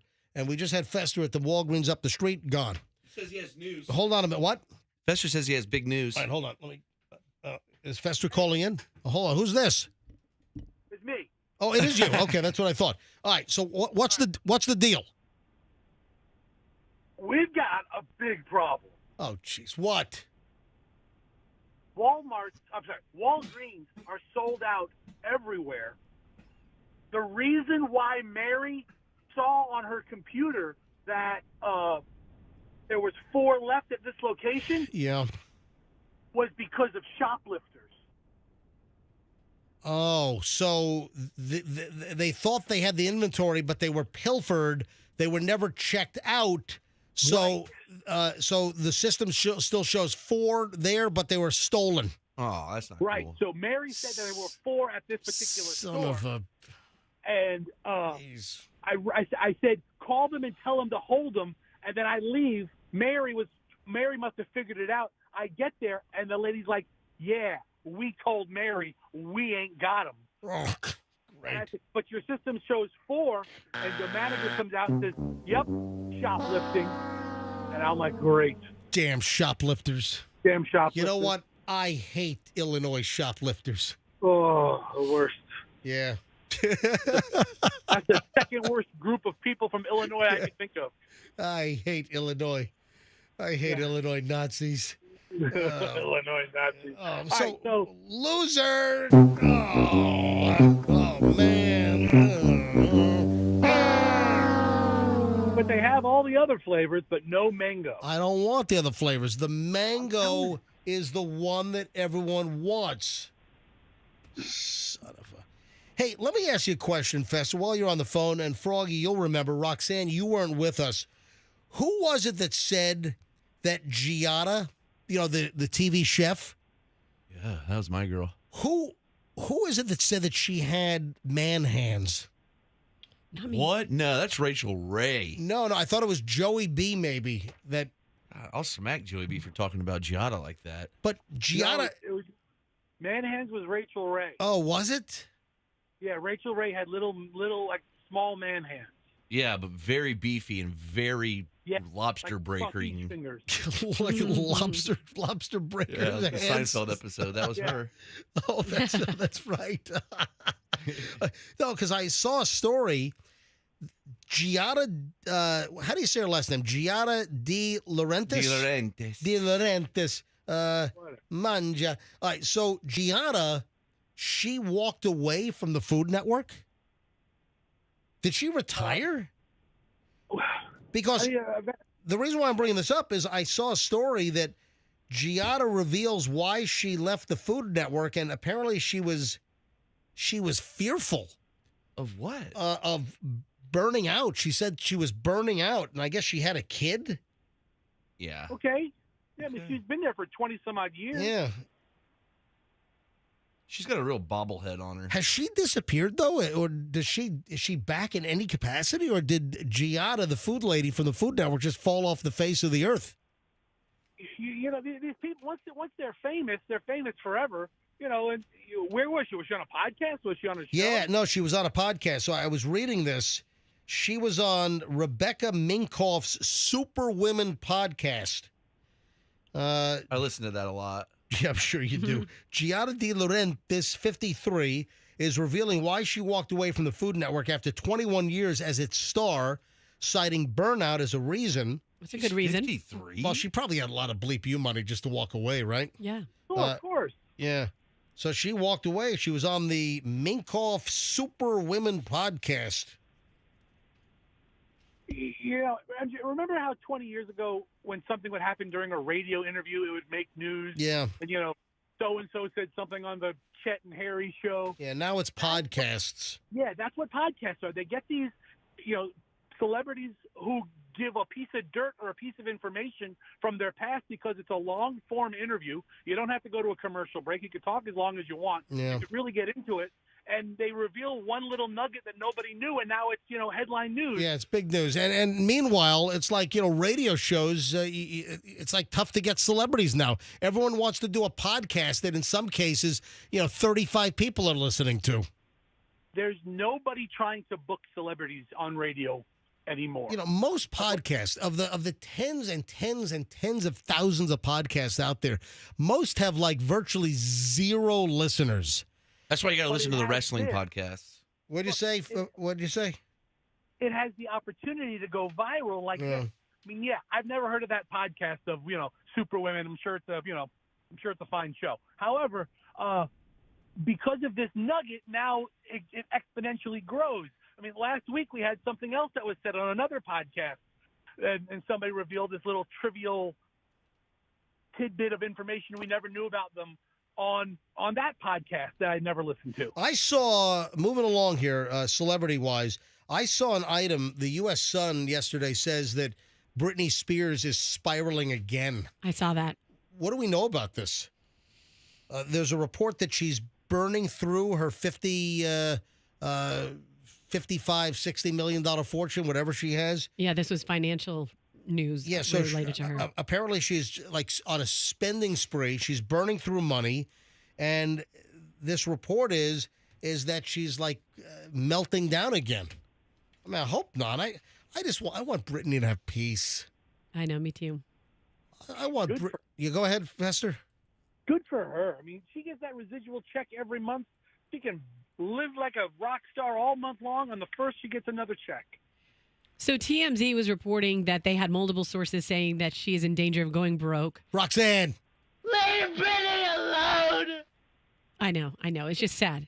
But then saying she's spending millions on vacations.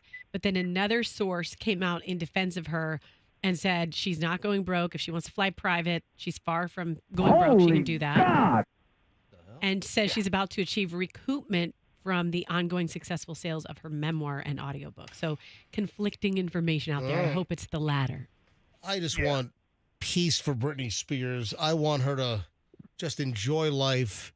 And I want her to be at peace with herself. Yes, that's what we all want. And not like with her arms folded across her chest in a casket or something. Oh, that's dismal. Oh, my What a God. ghoul. I'm sorry. Ghoulish? I'm sorry. I want her to be happy. Jeez. Did you see Mike Myers made an appearance for the first time in a year? And he's got like Bob Barker late years white hair? Really? Does he? Wow. Oh, yeah. You didn't see. Oh, this is amazing. Mike Myers has popped up. This is his first appearance in 1 year, and his hair is like as white as Estelle Getty. I'm almost at that point. You know, I need to come up with people with white hair that are still alive. Maybe Ted Danson. Ted Danson now. Anderson Cooper, maybe? Yeah, oh, thank you, Anderson Cooper. I was just coming up with all dead white-haired people. I'm sorry. No, Mike Myers was out last weekend at the 49th American Film Institute Life Achievement Award Gala in Los Angeles, where Nicole Kidman was being honored. Right. Which marked the first time that he has been seen at an event in about a year, and very short cropped, like a buzz cut almost, and totally white hair. Mike Myers is like virtually unrecognizable. If you saw him, you're like, who is that, man? His face looks a little familiar, but who is he? Just a producer or what? It's Mike Myers. And you look at him, you're like, whoa, if the caption didn't say Mike Myers, first appearance in a year with white hair, I would have been racking my brain like, who is that? Why? I can't quite put my thing. Mike Myers, white hair, like white as the fresh driven snow. My dad was happy to get gray hair because he thought it made him look more like I want to look like distinguished a and older. silver fox. Yeah, it looks distinguished. Yeah. He just looks old. He looks like an old lesbian. Fester, it sounds like you're in the lobby now. Yeah, why are you still on the phone? What? Get over it. Are you here? Yeah, I'm walking down the hallway now. Yeah, hang up because we can't hear you. You'll lose reception. All right, he's walking into the studio. Plus, we're tired of talking to you. I can even tell that he was like in the building. I don't know how I could tell that, but he should be walking through this door in any moment. And then I also want to point out to Fester that he better jump on this before it is sold out. Son of a... What now? The Kentucky Fried Chicken KFC barbecue perfume. Ooh. It's cologne, I thought. Yeah. No, Spray that on someone and eat them up. It says perfume. The original recipe is called Number 11 Eau de Barbecue. Because 11 herbs and spices at KFC, right? Mm-hmm. Yeah, it's sold out now. 100 milligram black and white stripe bottle that is cheaper than a 5-piece tenders combo. It was sold for $13 apparently. Yeah, I'd buy some KFC cologne. It's sold out now. Yeah. Now it's sold. Jeez, everything's sold out. The mango gummies are sold out. The KFC barbecue cologne is sold out. Can you imagine if people start wearing it like mainstream and it's like, oh, did someone bring KFC? Did someone bring barbecue to work today? Nope, that was Cindy in accounting. She just walked by. Son of a biscuit. I wish Cindy in accounting smelled that good. Oh, my God. We got to get out of here. Hey, 9:43 at the MJ Morning Show. The Cash Kitty is back in 17 minutes. Your shot at $1,000 cash. Cash Kitty. At 10 o'clock, 17 minutes from right now, you'll hear the new word to text in or enter on the website or app for your shot to win $1,000. Folks, follow me on Instagram. See what I have up there. A lot of cool videos and stuff, and I just shoot some random crap, folks.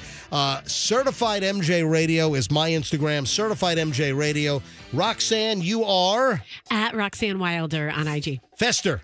Hey, don't worry about me on Instagram. All right. Froggy. Froggy MJ Radio. And my private email, if you need to get me information that we need to broadcast or talk about, my private email for any content, anything you want to send me, MJ at mjmorningshow.com. Folks, we'll see you back here tomorrow for the Wednesday show. Have a great day, and let's be careful out there.